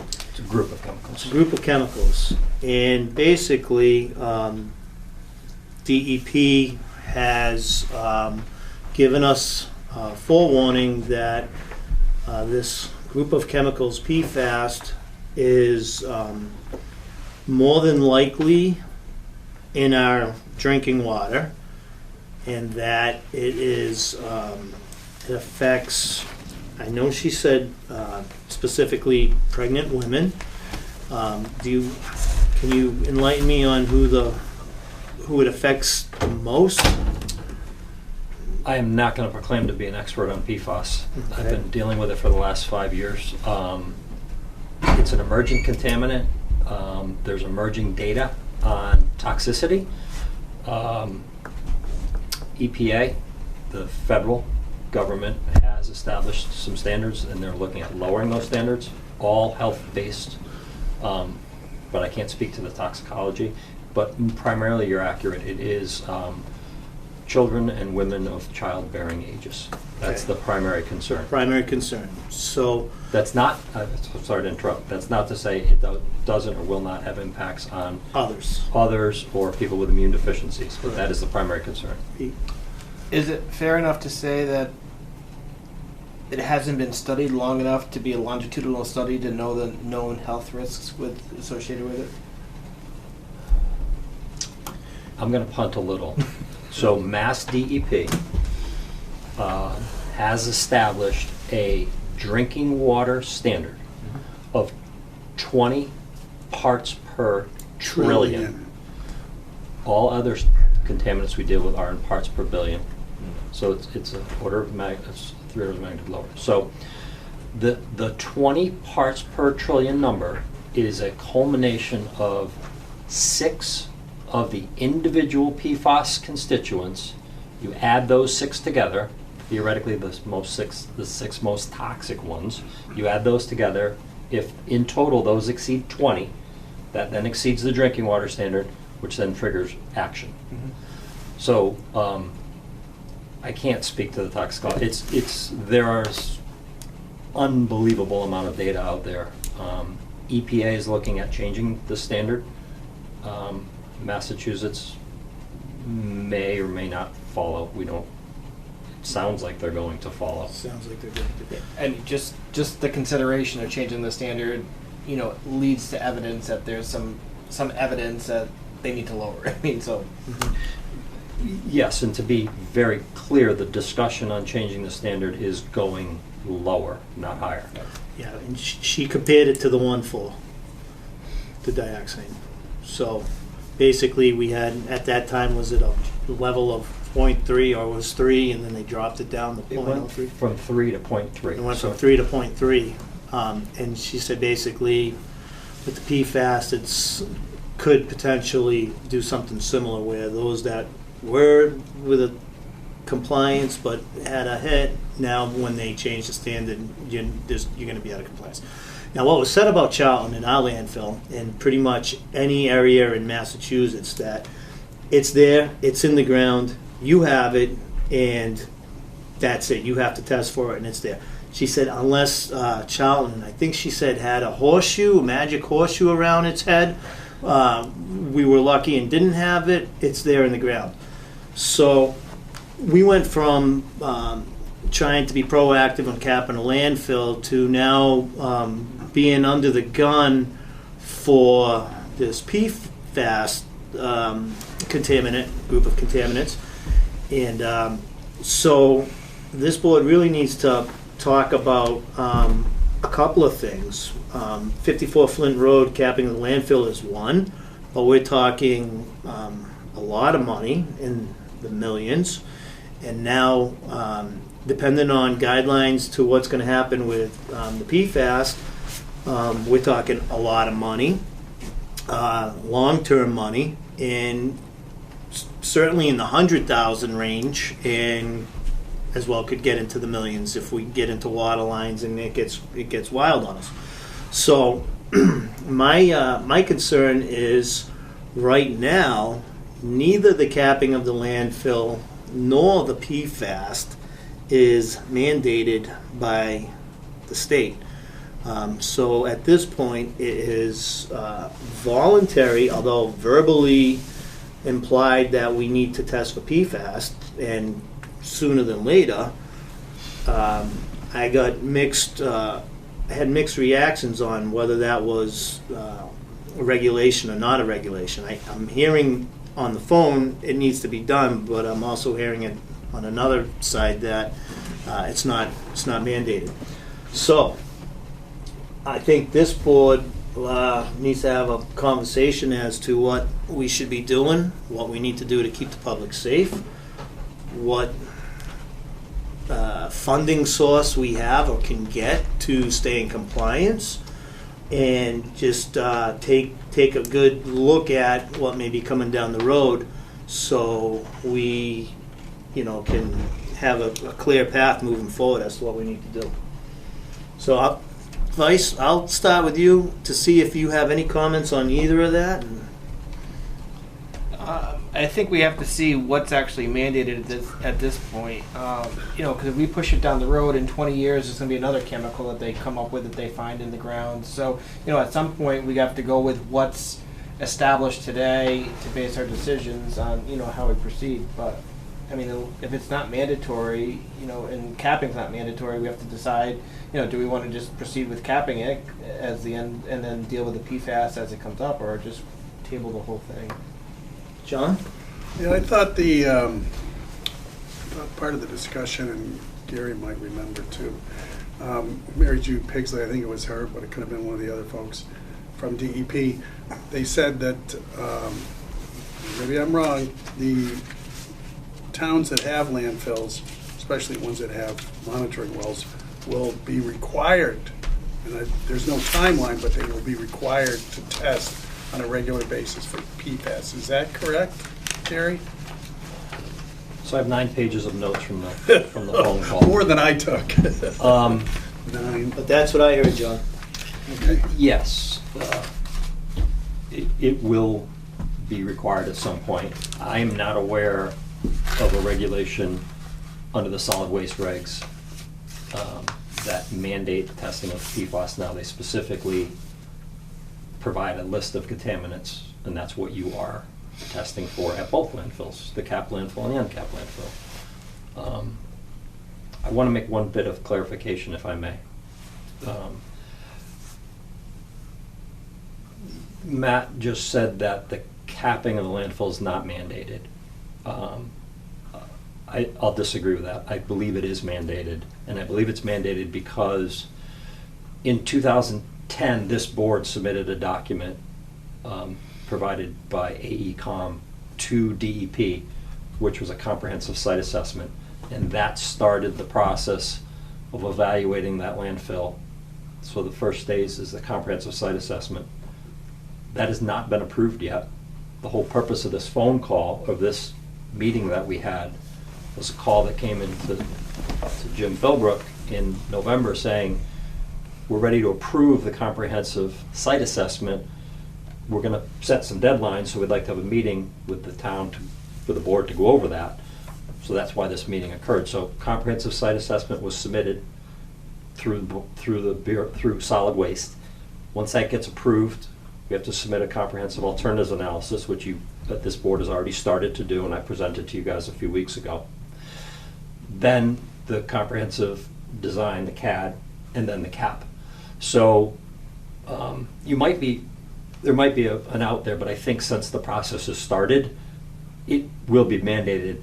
I'm not sure there's an exact timeline right now because it's been 13 years, 12 and a half years since the comprehensive site assessment was submitted and it wasn't acted upon. This board has asked CMG to help get that approved, and we've worked with you and DEP and provided 4 different increments of data to them so that now they have it and they're ready to approve it. And in that meeting, Pete, you weren't on the call, but it was readily apparent that the approval of the comprehensive site assessment it's written and it's on DEP's desk, ready to come to this board. But they gave the board the opportunity to say, how long do you want from approval of that to submittal of the alternatives analysis? And then in the middle of the meeting came the PFAS discussion. So I was prepared. I'd asked for 120 days. DEP had thought of a 60-day window, and I'd asked for 120, and Jim McQuaid said that would be acceptable, or thought that would be acceptable. Jim and I spoke before the meeting, just so everyone here is on the same page. The meeting was at 10 o'clock. I was in my office early that morning, and around 8:30. Could you state that it's Jim McQuaid and not Jim McQuaid. Philbrook? I'm sorry. I can. Okay. I spoke with Jim McQuaid around 8:30 that morning, or I'm sorry, at 9 o'clock that morning. I was in my office preparing for the meeting, and then around 8:30 I'm scratching my head saying, what's the agenda? Where are we going? What do I need? So I'm pulling together some of my information to get prepared. At 9 o'clock I got a call, or I got a text or email or call from Jim McQuaid, and he said, are you available to talk about an agenda? I said, absolutely. So he called me and we talked. We talked for about 15 minutes, and it was decided that CMG, myself, would provide the history of what's going on at the landfill from the solid waste side and from the MCP side in regards to the drinking water testing we're doing. And that Jim would pick up and explain, after the comprehensive site assessment, what are the other steps and the timelines for those. And I said, perfect, sounds good. We hung up at 9:26, and then at 10 o'clock we got on the call and we started talking about this. I explained that history, Jim explained the process, and then Mary Jude came in and talked about the discussion of PFAS, which it is what it is. I mean, I think I'm certainly cognizant of it. I've told this board we've mentioned the word before here, but I didn't know it was going to be a condition of the approval. So where we sit, the end of that meeting, and one of the action items that I have to respond to on behalf of this board is to provide DEP an addendum to the comprehensive site assessment outlining PFAS testing of the 54 Flint Road landfill in the monitoring wells and the surface water. I told the DEP that the next sampling event is not scheduled till Q2 of 2023.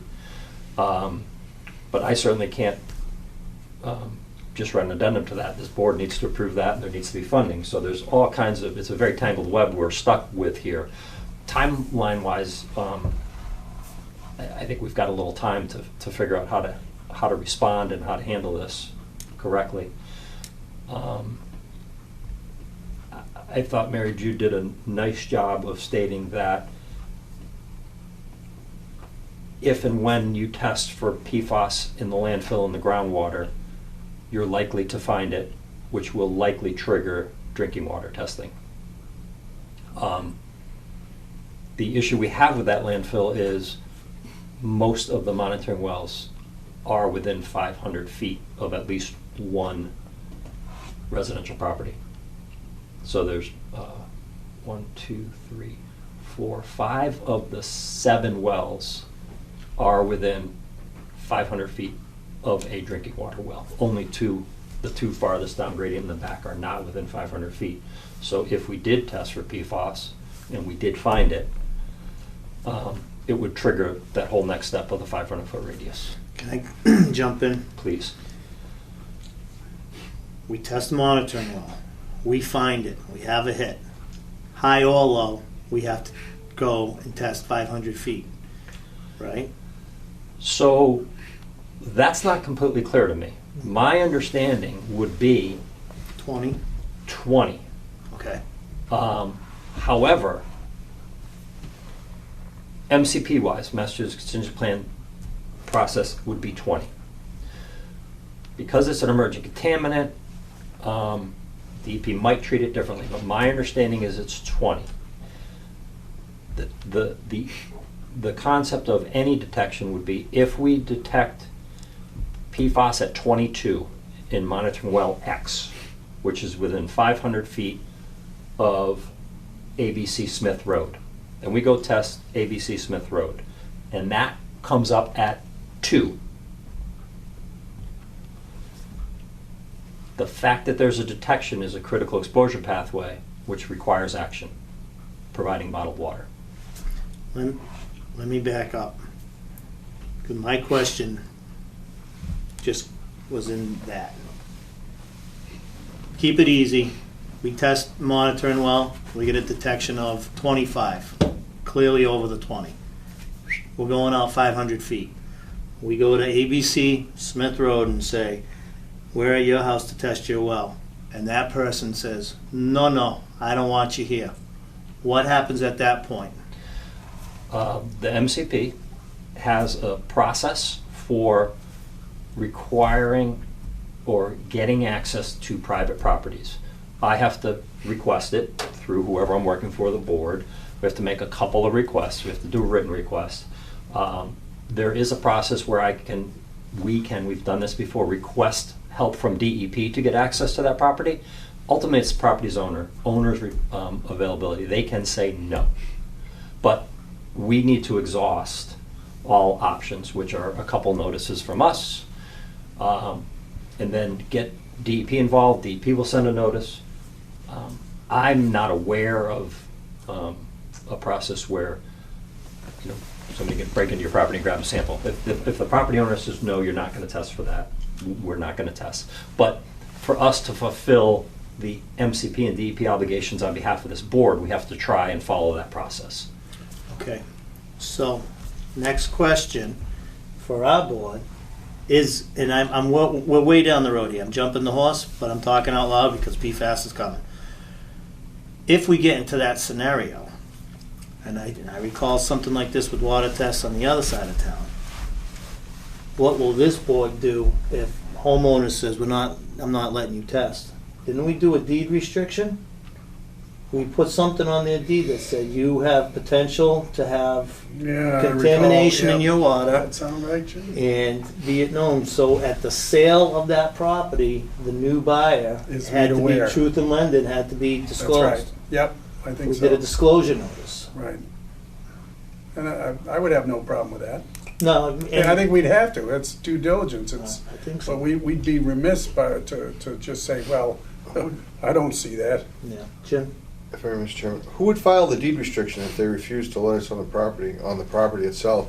Because you need a property owner to sign the deed restriction to be placed on as part of the owner.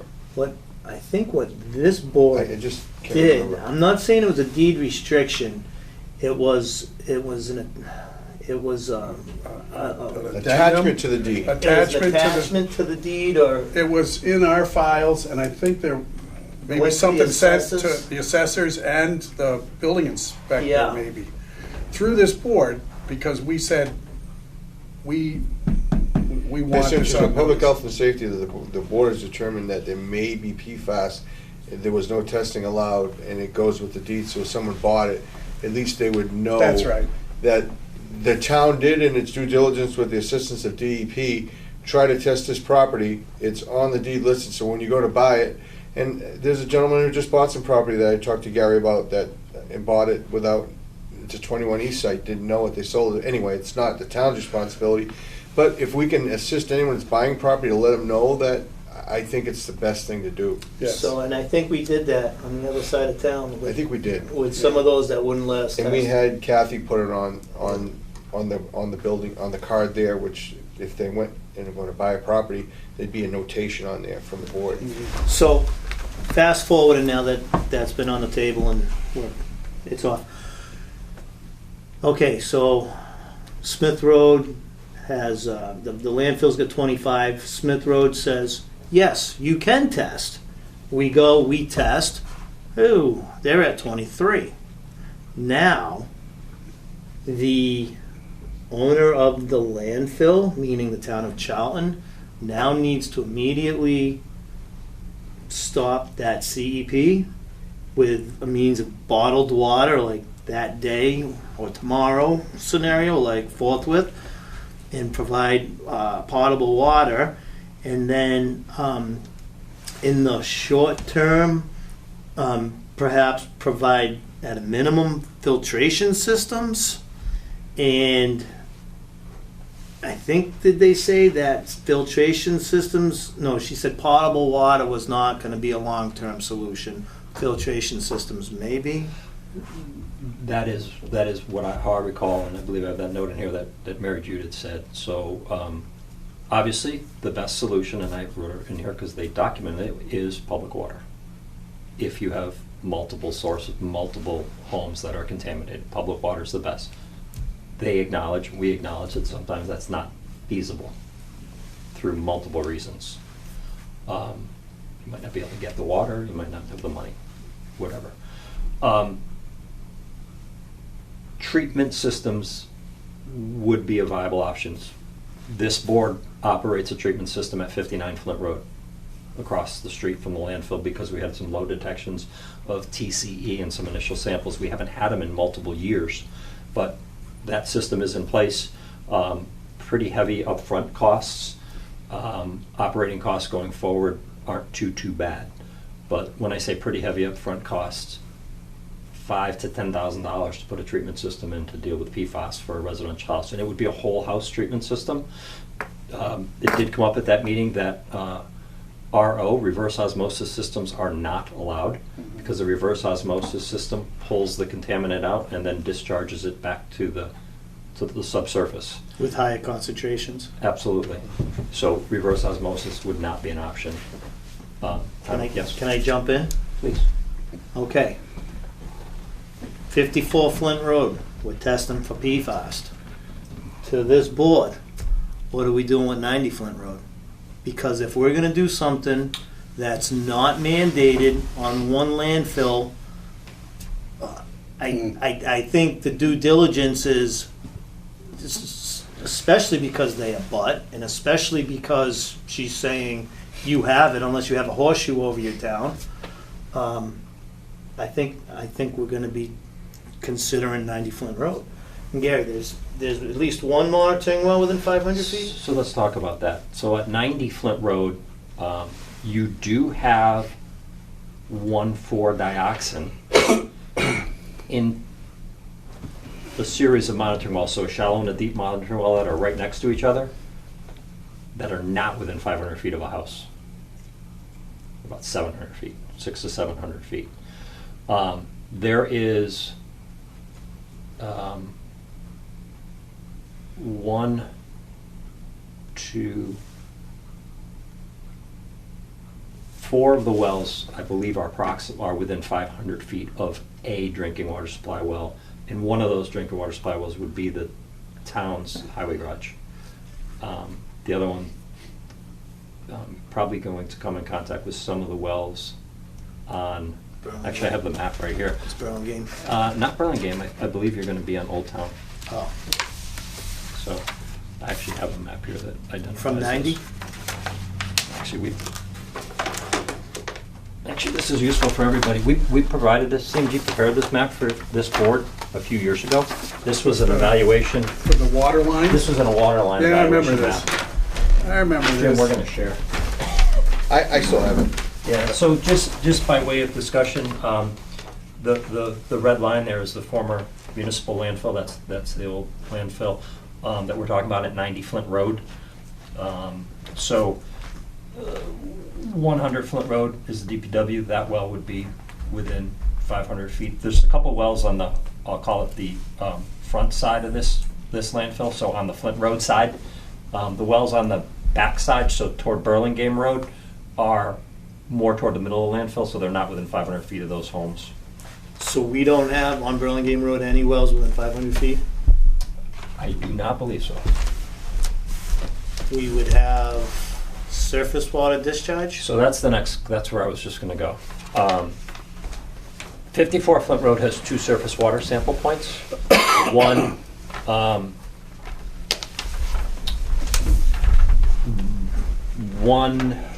both of those could be within 500 feet. However, surface water is not controlled the same way. DEP's asked, we would provide the data to them, but they have not mandated or treated surface water the same as groundwater at this point. Okay. Doesn't mean it's going to change.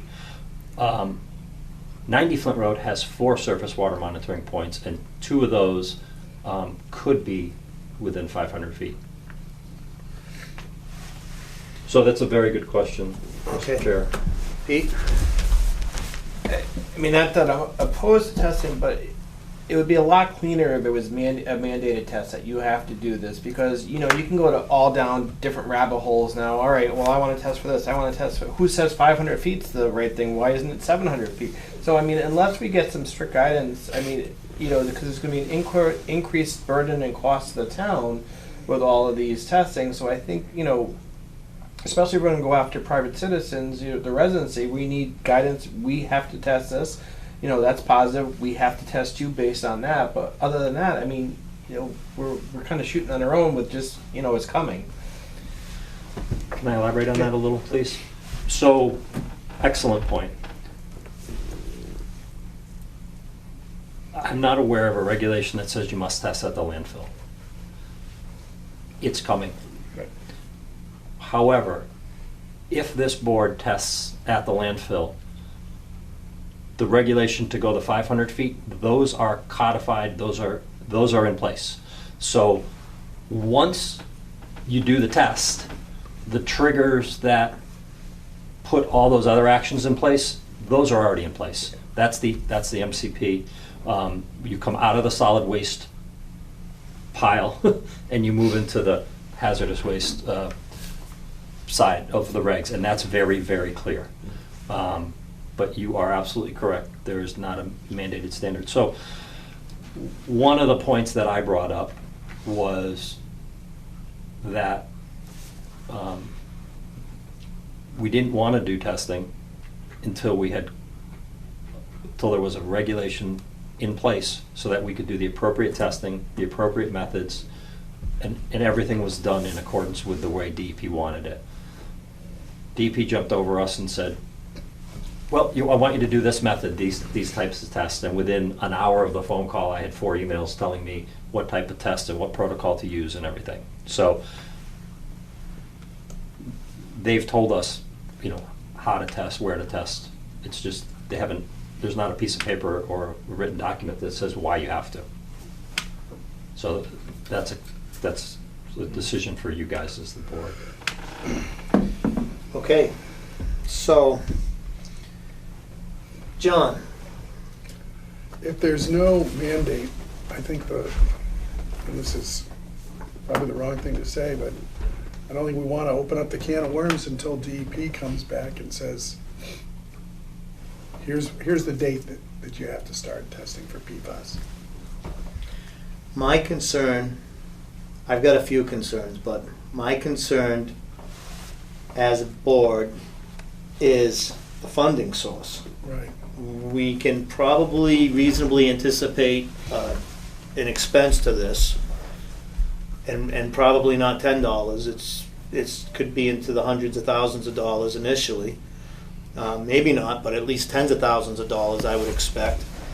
And knowing that it's coming down the road, maybe a town strategy would be to start saying to FinCom and selectmen and town administrator who was on this call, hey, we got to start thinking about potential funding for PFAS, because once we test, and if we don't have the horseshoe, we're going to be spending money instantly, like tomorrow instantly, with here's a bill because Gary just had to go out and install a filtration system or whatever the case may be, as an example, Gary. So I think that this board should try to give some forewarning financially to the town, which they may or may not already know, probably do since Mr. Golash was on the phone call. But at the same token, as chairman of the Board of Health, if there's something in somebody's water that they shouldn't be drinking, they need to know it, and they need to know it tonight. Like, don't drink the water, especially if you're childbearing or pregnant or susceptible, So, so my thought, and we've never had great luck with it, but we can only do what we can do. My thought would be maybe hold off on the PFAS testing for a little bit to try and get some time to get some funding source for that. But maybe get a letter out to residents again on Burlingame and Old Town and Flint Road saying, please be aware of PFAS. It's a new contaminant. Maybe send a little flyer with them, post it on our website so they can look at it, and at least try to do a due diligence awareness on it to at least do something tomorrow for it. Pete? I think a potential starting point for next steps is, I think you mentioned they sent you four emails on how to proceed with potential testing. Is there a way to construct a cost analysis for that, and then build it out? So if that's negative, this is what it's going to cost. If it's positive, this is what it's going to cost. If it's really positive, this. So we can at least present to the town and say, we have this potential. At minimum, this is what it's going to cost to complete this non-mandated testing. And then if we find stuff, it's going to cost more. Yeah, and that's a great strategy, and it would be, as far as spending taxpayers' dollars to spend it on something that's not mandated, is that the right thing to do too? So that point is right there. So, Jim? I think, Mr. Chairman, that was my major concern when Mary Jude brought it up, where it's not mandated. You have to give municipalities time to appropriate for funding, because even if this board voted tonight to have Gary start PFAS testing, we don't have funding for it. So it's a little disingenuous to say, go ahead now and then hopefully get the money. I think you're putting the cart before the horse. Yeah, it's coming. They're going to mandate it at some point. Andrew Golatz is aware of it, as everybody else, and I think all municipalities that have landfills or have any water systems are aware that PFAS is, Dudley had a situation. But my concern is the health director, I handle the budget, is I don't have money in the budget to pay Gary to do PFAS testing. And we're also responsible to maintain what they would, third-party testing, is a FAM, a financial assurance mechanism that assures that when Gary is going to test, or where we hire, is going to test the landfill and assured to test for the next 30 years. And then we have to hire a third party to check his work. And their question is, what do you have in the FAM to assure that we're going to pay CMG for the next 30 years? And you know what? That money is flipped over, and we have to apply for it each year. So I have, like Pete said, brought up a very good thing. What is the potential cost here? Because that's something that is, I handle a budget. I do the EDEP that through his reporting that is mandated. They don't ask you to do things; they mandate it. But I certainly think that being responsible for public health and safety, like you said, Matt, if there's PFAS, we want to know about it. But I think we need to find out some cost. So I, as the health director, can come before this board and get permission to ask for funding in case we have to do it. And right now, I think everyone's trying to get funding from the town, and school costs for children has gone up in the community and stuff. It doesn't mean if they mandate it, we have to do it, but we still need the funding to spend it, and it has to be appropriated. On the line item, it should say PFAS testing, and that's how I can appropriate the funds and spend it with Gary. So, unless there's other comments, I personally think we need to take two paths here. One path is we need to come up with a funding plan and a source of funding, so we can actually, if we decide to take a test, do this test and move forward with it. And at the same token, I think we ought to take another path and throw out another flyer to the residents saying, new contaminant of concern. Please be aware that this new contaminant contaminants are probably or more than likely in the drinking water, and we would like you to be aware of that and highly recommend bottled water until we can get to the bottom of it or something. So we eliminate that CEP immediately, right? And at least we attempt to eliminate that to the residents, but at the same token, as a board, we're doing our due diligence to get the money to do the testing, because we're gonna have to do it no matter what. Mr. Chairman, are you talking town-wide or just around the landfill? I think for this conversation, I think I was talking around 54 and 90 landfills. Within 500 feet because I thinking that we had about 9 houses down on Burlingame Road that we have their addresses. I think I would recommend sending a letter to them. And then certainly the ones on, was it Old Town Road? Yeah. And the Flint Road, of course, we certainly want Highway to know about it, which I know Highways, I think, is already on bottled water anyways, but I think, in my opinion, that would be who I would target. I don't know. Pete, John, or... Well, that makes... If you, may I add, EPA will have what they call a FACT, F-A-C-T, sheet. They're very relatively easy to read. They have a lot of links. I would recommend we use that document. Mhm. And if you want to cover that with a town letter, you could do that. But I would not try to get into the technical concerns. Leave that to that FACT sheet. Yeah. Yeah. And, yeah, I totally agree with that. And now, we had requests in the past, a year ago, year and a half, 2 years ago, for residents to do, we were trying to get 40 households or 30 households to do PFAS testing. How the did DEP, UMass through the DEP did. UMass do DEP? We had some hits. There was 4, 5, 7, there was a handful of... I think that in all total there were 4 and 1 filtration system that was over the 20 parts per trillion that automatically DEP through that program you signed up, they put it in for you at that time. Correct, Those Gary? days are over. Those days are over. It's recommended that everybody tests their water if they have wells. So would it be worthwhile to put up a thing on our website? Reminder, you should test your every 4 years, or 2, 4, 7. I mean, whatever. at a Put a reasonable thing out rate. there and say these are potential things to test for, and just list, what's prevalent or potentially prevalent in Charlton to test for, and because ultimately it's going to be up to the homeowner to say yes or no. I'm on board with that, and I mean, I personally, I don't care, but I don't care the delivery method that we did on that letter, but what we could do on a letter is, hey, new contaminant of town, PFAS, we recommend that maybe you test for PFAS or include this in your annual or testing or whatnot. But don't forget to test for the following items while you're on it and get all of the VOCs and the MBTE or whatever. I believe, I may be wrong, Gary can correct me, but I think this will be part of our regulations now, our well regs, that you have to test for PFAS, correct? If they So, mandate it for all new wells?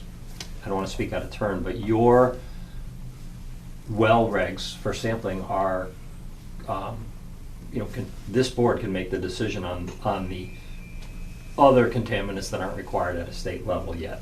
The testing we're talking about being mandated in the future for the landfills, I don't believe is going to be mandated for private wells. It is mandated for public wells.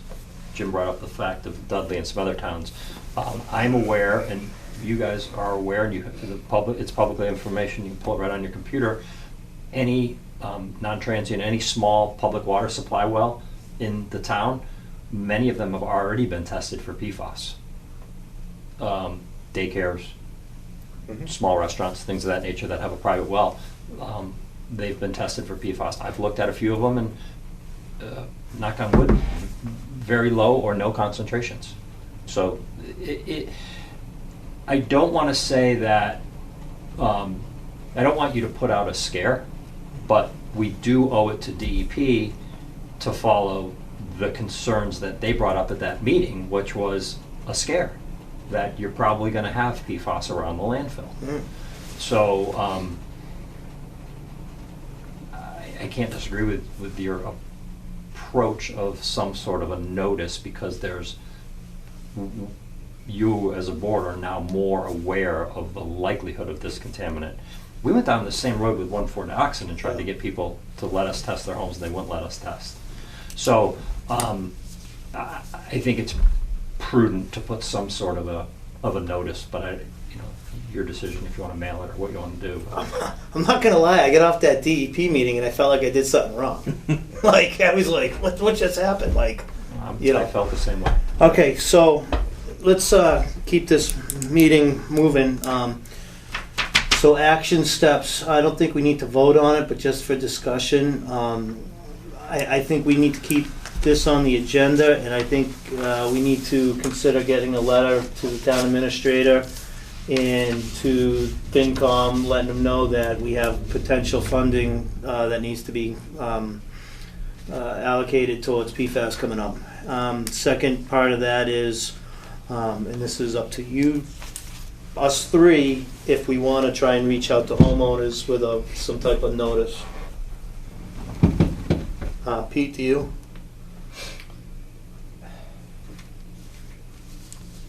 I mean, I don't.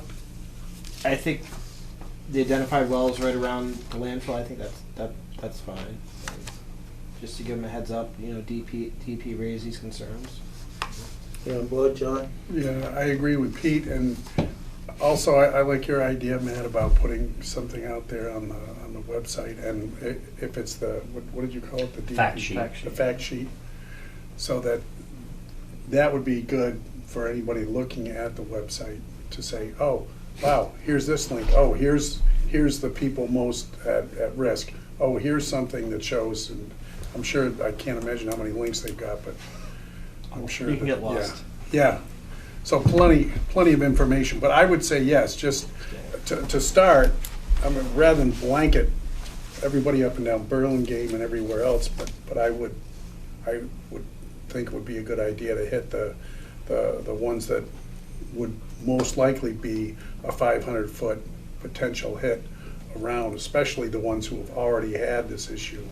Well, we already are testing. We've Right. tested 17 homes, or 14 or 17 homes Right. on your behalf. So you should, if you're going to send anything specifically addressed, you absolutely need. I would highly recommend you include those. What Yeah. are you saying, the 17? Yes. So we've some of those homes are more than 500 feet, Yeah. but they're more than 500 because we had a 1,4-dioxin hit, and then we went another Yeah. 500. So But that's Town Farm and Flint?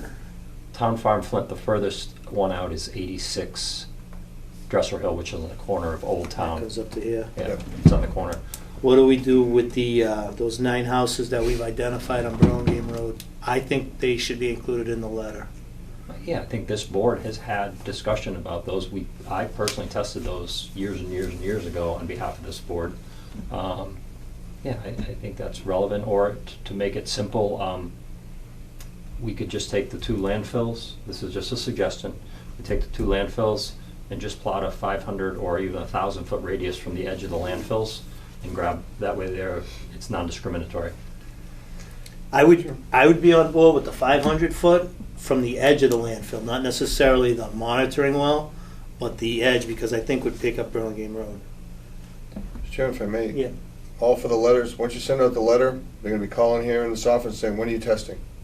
So I just wanna know you're opening that can of worms there, and we don't have the money yet to test, so just be cognizant of the fact that, yeah, we're gonna alert them, and then we're gonna say we don't have any means to test, so there's two things to weigh out here. Yeah, and again, the message to the homeowners is at this point, not to scare you, but Coming down the tracks. yeah, read the links. You can have somebody read it to you or figure out what this is all about and what we're getting at. But at a minimum, what we're saying is you might not want to drink your water. You might want to use potable water to drink. That's what we're really trying to do, is to get them to stop drinking. And we've had, the last time we sent out letters, the Burlingame Road were very reluctant. I think we got 2 responses back, and I think it was one, but yeah. One, yeah, exactly. So, again, we will send them out, and certainly we want to do what's right, but once they call here and say, okay, you've told us we've got PFAS, Well, we're on potential. landfill, or potential for PFAS, well, Right. so when are you testing? And again, as happened in the 1,4-dioxane, you can fill your swimming pool with it. Yes. You could probably, brush your teeth with it. You can shower with it. Why? Because it was, what was it, incidental consumption. And that means that you don't really intake a lot, but you might not want to make your morning coffee with it. You might not want to drink it right out of the tap. So, And that's, sorry to interrupt, Go but ahead. that's where DEP has some concerns that the shorter term exposures may be a problem. To your earlier discussion of, what is the toxicology here? It's emerging. We don't fully understand it, so making people aware is the right thing to do, and they can make their own decision to either drink bottled water or go get their own test, or ask the town, and the town's going to say the funding's not in place yet. So your job as a board is to educate, keep people safe, and if you provide information, you're starting the process. all right, so that's the action. We got 2 paths that we're going to take right now. And Gary, you can help us with probably both paths, but as far as getting those links, maybe getting those to Jim, the ones that you feel that are appropriate for this discussion. I can work with you and Andrea tomorrow, or the next day, whatever. Whenever this board thinks we should get them out forthwith, or we'll get them out, but I want to make sure the board approves of the letters Right. before we send them out. Yeah. I don't want to send anything out that comes from this board without first showing the board. Okay. Now, as with our DEP discussion on the 19th, was it? PFAS totally consumed the entire time. So do we want to discuss 54 Flint Road with the PFAS aside for right now? I would like 3 minutes of it. Let's go for it. So number one, well, before we go to that, let's stay on this. Actually, no, let's go to 54, because it comes to 54. The only action item from that meeting was IODEP, An addendum. an addendum. Mhm. It's not that I owe it right now, we owe it before the next sampling event, which is in Q2, which starts April 1st. So we have a little time to think about what that addendum is. They want to see it sooner, but they didn't give me a deadline. But we owe that to them, so we have to do that. So associated with that will be the PFAS, but once you put the PFAS aside, that starts the process for 54 Flint Road. So bottom line, once we submit that addendum, the board, DEP will issue an approval of a comprehensive site assessment. It's likely you're going to have 120 days to do the alternatives analysis. Wait, sorry, I'm not to interrupt. Please. But the addendum is directly involved with the PFAS. The comprehensive site assessment, which is the first step of closing the landfill, is now 12 and a half years old. Yeah. DEP has asked for one more addendum. We've already given them 3 or 4 To include what? to include PFAS testing in the future. We talked about it for Q2, We didn't, and this board might say, you don't have the money, here's the addendum, we'll do it in Q4. So the addendum is going to address the PFAS, but not necessarily give a test date. I don't think I can submit a document that says, we'll test these 7 wells, we'll test these surface water points, we're gonna use this protocol and these methods that you told us to do, but not give a date. I don't believe that would meet the objective. Right, because I think for the funding source, right, we still have to address the funding source. So if we kick the can till April, but we might not know what our funding is till maybe town meeting, till FinCom gives us approval. So we might not have we could say Q4 2027. I mean, I can, at the request of the board, I can draft a letter and bring it to you guys next time. Prior to that, you could talk about it. We can certainly send that to DEP and talk to them about it.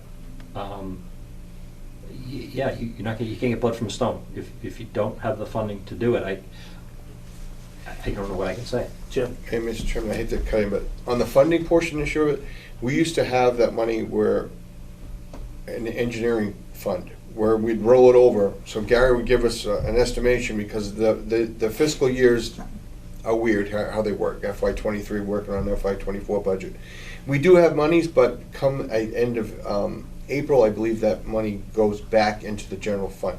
So right now we do have about $300 and something thousand to spend, but that is already earmarked for what Gary has mandated to do at the landfill. Do we have some extra because some of the testing was not mandated and they cut back on some? I believe a little. We do have a little flexibility, but still, it's not appropriated for that. So I can't spend it that way. So we just need to in the language on the appropriation of the funds, Yep. it's not as vague as landfill funds. It is vague, landfill funds. But they're asking for us to be more specific because we get audited, and we used to be able to take that money and it always was rolled over because I told them, you should explain to them that we need to maintain a FAM. Maintaining a FAM is not giving the money back at the end of the fiscal year. I know.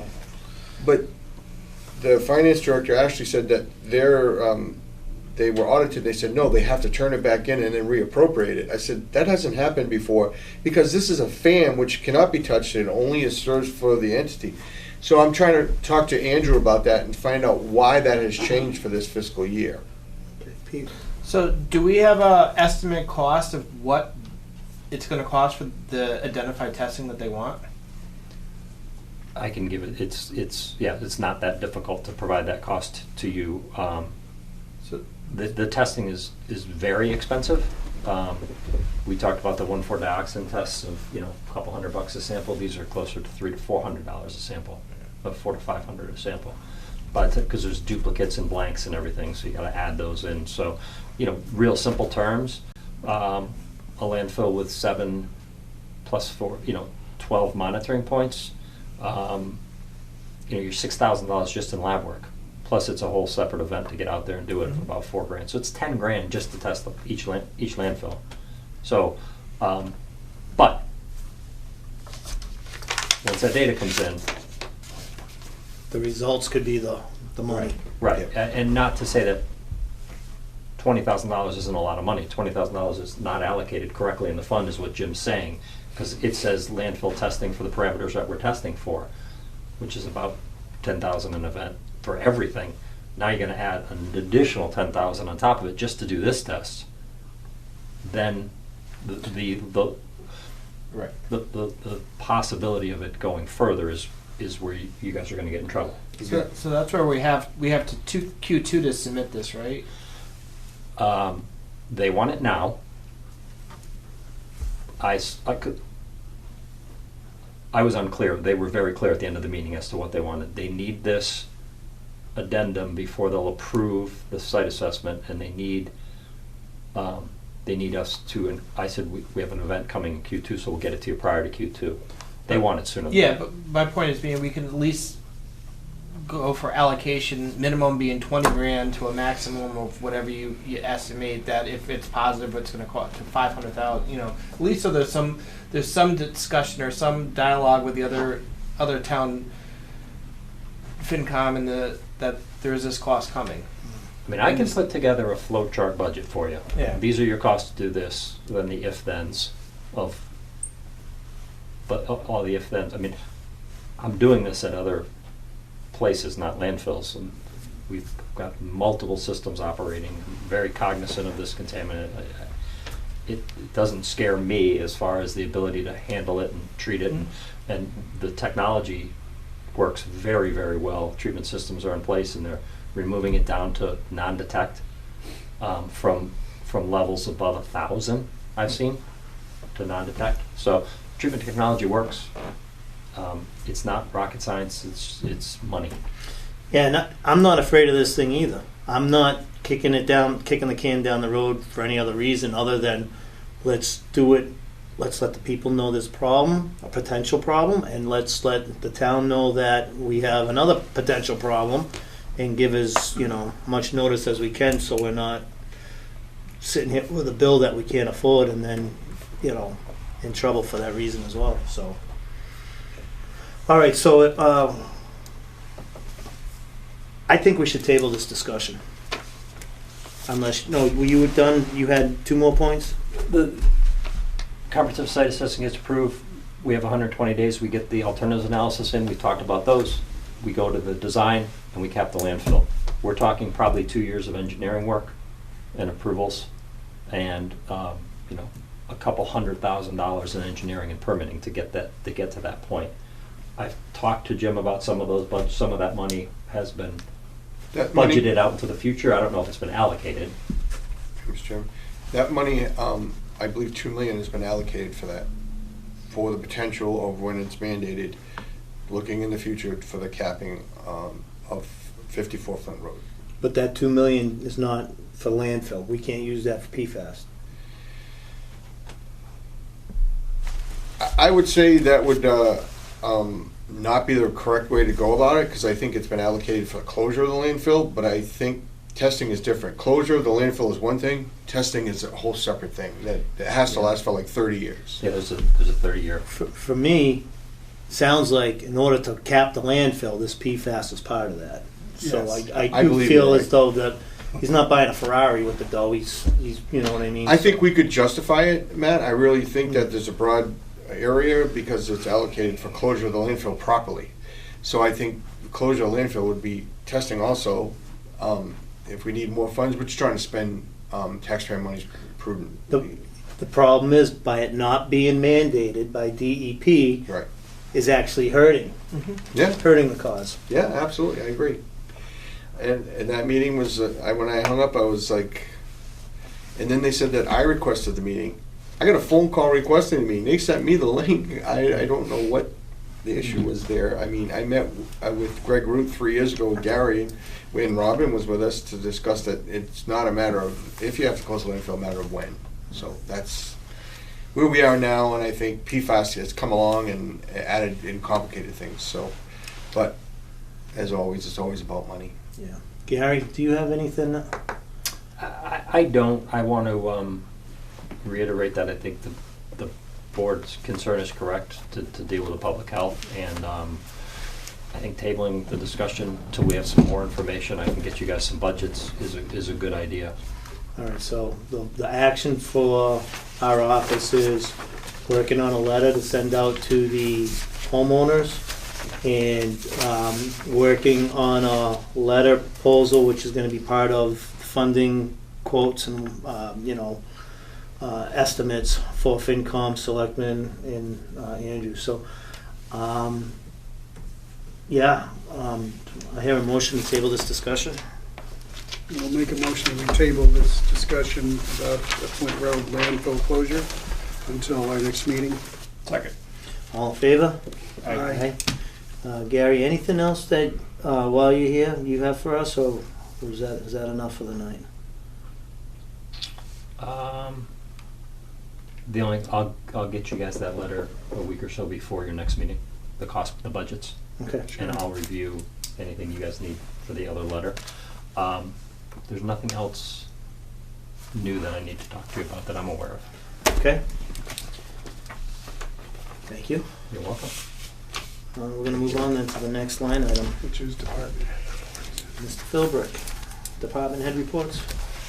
I'll keep it brief. I know it's been a long meeting with a lot of discussion.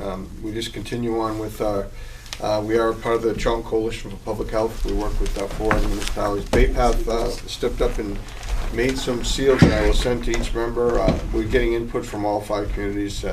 We're going to be developing some clothing that we need to do, safety gear and stuff that we'll have this for our regional inspector and for our office also. But we have money off. This is not taxpayer money. This is through a grant. They also extended a grant for COVID contract tracing nurses for another year. I got that from Mr. Cranston today. So that'll automatically roll into another year that we have someone to do the contract tracing. Did you see that come out today? There's a lot that came out today. Yeah, I was overwhelmed, and I was busy because we inspected Overlook today, and they have Overlook is an all-day inspection with a daycare also.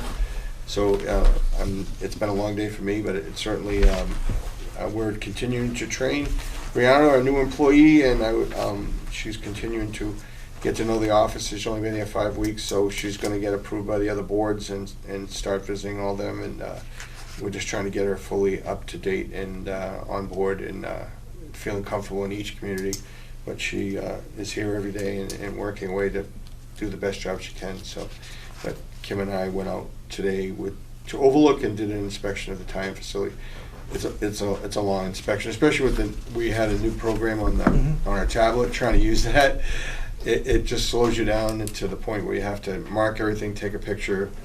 So the paperwork where I'm used to flying through and doing it, and I'm used to writing it, is now on a tablet. So we have to stop and do each section. So it took a little while, but certainly this department continues to work hard to serve the community, and they do a great job, and we'll continue to do that. And whatever the board desires, we're here for you. Hey, who gets to pick these up? Well, I think we're trying to get a consensus. Like, I wanted to put it on, and I sent it to all the towns, and only Spencer said, yeah, it looks good. They all look great. I think that we've had a consensus through the office what looks good, but I think in the best interest of just having Charlton out there, and I think that was the one that we thought would look the best, This and one we here? put it in an emblem, so it wouldn't look like it was just the. It's because we're the Charlton Coalition for Public Health, which I chose the name, but we serve 4 other municipalities besides our own. So to have big bold letters in Charlton when they're working in Sturbridge, you could feel kind of a little like slighted. So we don't want to do that. So I thought having the acronym and the initials there would be the best, and we can get some, because we want Brianna to be out. She needs reflective gear to be out there, as you know, Matt. You can't step on the Mass Pike or you get hit. We need clothing. We're gonna have shirts and stuff, and we have the funding for it, and we need to spend it. So And I'm an extra large. you got it. And your favorite color is blue. Absolutely. Gary, thank you. Thank you, Gary.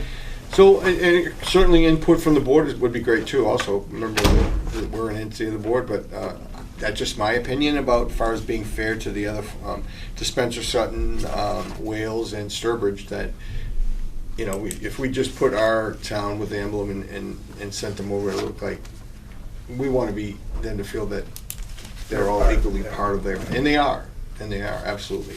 So you're saying the consensus is one that does not have the word Charlton on it? Rather than just say Charlton, it would, there's one in there that shows all the towns, but to have the big letters Charlton when they're working for 5 towns, Yeah. but it's the Charlton Coalition for Public Health. This is the one. That's the one I So looked this has at. the outline of the towns. That's another one I like. But does it show up on a shirt right? I don't know. Is it something that would depict the towns? Can they embroider that? I don't know. It could be a sticker, but I think embroidering is the best way. Yeah, I think so too. And I thought maybe they could add the names of the towns with the shape of the town, which would include everybody. But the girls said that they didn't like it, so I got outvoted in this office already, so, but it's more for the. I thought they the board. reported to you, Jim. You need more. You need more firepower. There's 3 more of us right here. Right. That's right. This- Overruled. During the day, I'm here Yeah. with, I got 3 at the evening, 3 men at the evening, 3 at the day, but they all gave their input, and I respect that, but it's, we just want to get ordering some stuff. This was kind of creative with the Band-Aids. Yeah. Well, first of all, what I'm looking at is a bunch of ideas that were thrown out there Mhm. from the students of Bay Path. Yes, yep, And- I asked them to participate, went up there, and they were more than happy, and they jumped on it, and that's good to have participation, Yep. so. So I think it's great that they did that. They took the time, and they're all creative, and you can see that there was some time put into these, and you know. So thank you to Bay Path students and all that were involved in giving us these options. That's great. I looked at them twice because. It's tough to make a decision, they all look good, I think they all did a great job, you know? Pete, did you see him? I did. John? I did, yeah. So, but it's just something, just, quick update. I know we had a long night, so I'll keep it short. But it looks like there's an extension, as I said, for the our COVID contract tracing nurses, which we cover a bunch of towns, that they're gonna extend that automatically. It's gonna roll in. No. I heard something on the news today that they're doing away with COVID funding coming up. I think they gave a date of May something. Nay, they will. And But so they're getting these programs in place now. They'll be grandfathered, but no new programs after that time frame. I think once the president declares at the end of the emergency, and that's what they're talking about, once President Biden declares, the money is still allocated for that, so it's there, and I did get confirmation that it'll automatically roll over into it, but you must expend all funds by 2024, which we'll do. Yeah. That was allocated to us, because there's a separation, there's FEMA money, there's all kinds of, and it's hard to keep track of, so, and they dictate to what you can spend it on. It's basically for salaries, and we initially set up the nurses to get going. I speak to them every week. I know that you don't see them much, but they work hard, and it looks like the numbers are low, but they're constantly working with daycares, constantly working with even the town of Auburn, helping Darlene out with certain things and issues with, cases in nursing homes and stuff. So a lot of behind-the-scenes work and stuff, but they do. We have 2 great public health nurses, including Cheryl, who does is our real public health nurse who gets into Maven for communicable diseases. But I'm talking about our contract tracing COVID nurses, which is Michaela and Rihanna. They do a great job. So Awesome. for the sport. I wonder if we should put this up on the wall. Yeah, I think it's time to make a change on the map. I agree. I'll take those 2 down, Matt, maybe, or this one, which is kind of sporadic, but that shows where the water line goes. So, but I think we can fit in if we move stuff around and put it up there. And is this still active? Do we ever go to this map? Or do we anticipate going to this map more often now? That map, I don't go to that often because it is what it is. It's done. It's to the point where, we're still having issues with Bay Path's pump. The pressure is low. They're dealing with that. Bay Path made their own deal with Exxon, so it's tough for the town. It's been an issue. I feel for them because they never had problems before. I know people is working hard on it, along with Andrew Golas, to make sure that Bay Path is happy and has sufficient water supply, because there are times when it drops below 20 and it's not sufficient. So Yeah, I think maybe we'll put that one on the wall because Sure. that was very helpful tonight. Sure. sure, absolutely, put it on there. And that's all I have for now, Mr. Chairman. I'm sure I forgot about 100 things, but it's been a long day and my brain is a little bit fried. Thank you. All right, so we're going to determine the next meeting. Something in my mind's telling me we ought to go in like 2 weeks. Mr. Chairman, in 2 weeks, you can certainly have a meeting, we can post it, I won't be here. I will be on a cruise with my wife for our birthday, so. I kind of want to get those PFAS letters out to those residents as soon as possible, and I don't know if I As soon want as to. Gary gets information, we'll have them out that day. But we don't, if you want them out that day and we have the proper information, you approve the information, I want to make sure we don't send anything out that you haven't approved. Well, that's my concern. I happen to be the chair right now, but I don't want to approve something without Pete and John being Sure. able to lay eyes on it, and as a board And we need saying. to have a meeting, you're right. So I what feel- would, in 2 weeks, what would the date be? Valentine's Day. Yeah, we definitely won't be here, that's right. You guys are really gonna get yourselves in trouble if you have it on 14th, but. Yeah, it's my anniversary. Just bring them all in. If you We'll go, have a following co-ed week, your meeting. Tuesday night, which is the 21st, will be my birthday, but I don't mind, I will be here. Expect cake here, right? Yes, I expect cake and ice cream and all that. You wanna do it on February 21st? I Or you wanna don't know, move it's for? 3 weeks. I mean, I don't know if these letters are a big deal or not, but I think due diligence gets the letters out sooner than later. That's all I'm thinking. I'm available on the 21st. Does it necessarily have to be a Tuesday? No, not to me. What's your schedule like? Sure, man, serve at the will of the board, you tell me I'm here. Like, just say, for example, if we had kind of a quick meeting on Wednesday the 15th, kind of come in, look at the letter. I'll have Kim in you my won't be stead. here. I am leaving on the 11th and returning on the 19th. I'm going on a cruise to Mexico and to, How about I keep forgetting we're on air, but just vacation, so. the agenda could be relatively short on that. I think the only line item really would be approving of that letter. Sure, and I'll I have, feel like there's something else out there that we talked about that needs to be discussed, though. The Earth Day Committee. There's the Earth Day Committee and there's the tobacco sting. yeah, there's a lot. So we could do Earth Day and tobacco sting like in a month from now. Yeah, that only gives them some time to, Yeah. I'm there's thinking no maybe, rush, right, on the tobacco thing? It gives them, then they don't have to worry about getting a 3-day suspension or paying anything until the board decides. Yeah, Right. so let's, do you think it would make sense to maybe do a Zoom meeting on Wednesday the 15th? And then basically the agenda item would be to just, all of us to look at that letter? And if it's good, we can send that out. You okay with that, John? So why don't we do that? So let's post 2 meetings right now. Let's post one for Wednesday, the 15th. Wednesday the 15th at 6 o'clock, Zoom meeting. And this office can maybe send us a link to that. We'll get it from Andrew. Yeah. He has the, but I'll have Andrew send it out to all of you. I apologize, but I will not be signing into it. That's fine. I don't think I can. I didn't pay for Wi-Fi, so. Yeah, and that's fine. And basically, we'll just do a once-over on the letter. If it's good, and I'm sure it will be, we all say, yeah, it's good. I don't have to be here for that anyway. You don't because it's a need to board be there for decision. that. And then that kind of keeps that ball rolling sooner than later. And maybe if we have our next scheduled meeting on the Tuesday, the 28th, Tuesday, 28th? if that works for you two, Good. and we can try and get Earth Day Committee and reach out to Tobacco Okay. on that one. Sure. Tobacco and Earth Day on that one. That's then- perfect. And then maybe on that one, we can target getting some of the finance info for FinCom and Selectmen on the PFAST for that date with Gary's presentation. That'll give them a month to try and come up with a funding source.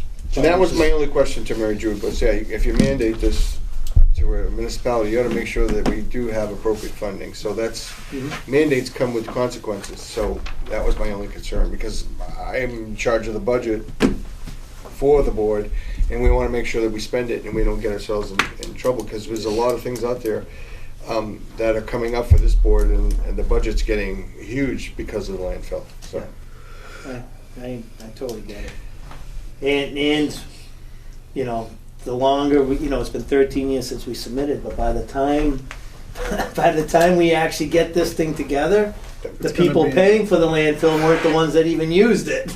I agree with you. So that puts a sour taste in anybody younger than 50. So, anyways, moving on. So we have the next two meetings set up. Yeah, we'll make sure Andrea posts them, we'll get the Zoom link on there, I'll wait for Gary to get the information, and make sure you have appropriate, that document put together for you, so it can be presented. I'll make sure that Andrea or Kim gets it to you. When I'm not here, Kim is in charge. Okay. So Kim would make sure that she delegates that Andrea gets it out. Andrea and Kim work well together, they'll make sure Brianna's still in a learning stage, so she's not part of any of that stuff, so. Okay, perfect. All right, do I hear a motion? I'll make a motion that we adjourn tonight's meeting. Second. All in favor? Aye. 8:21. Overtime.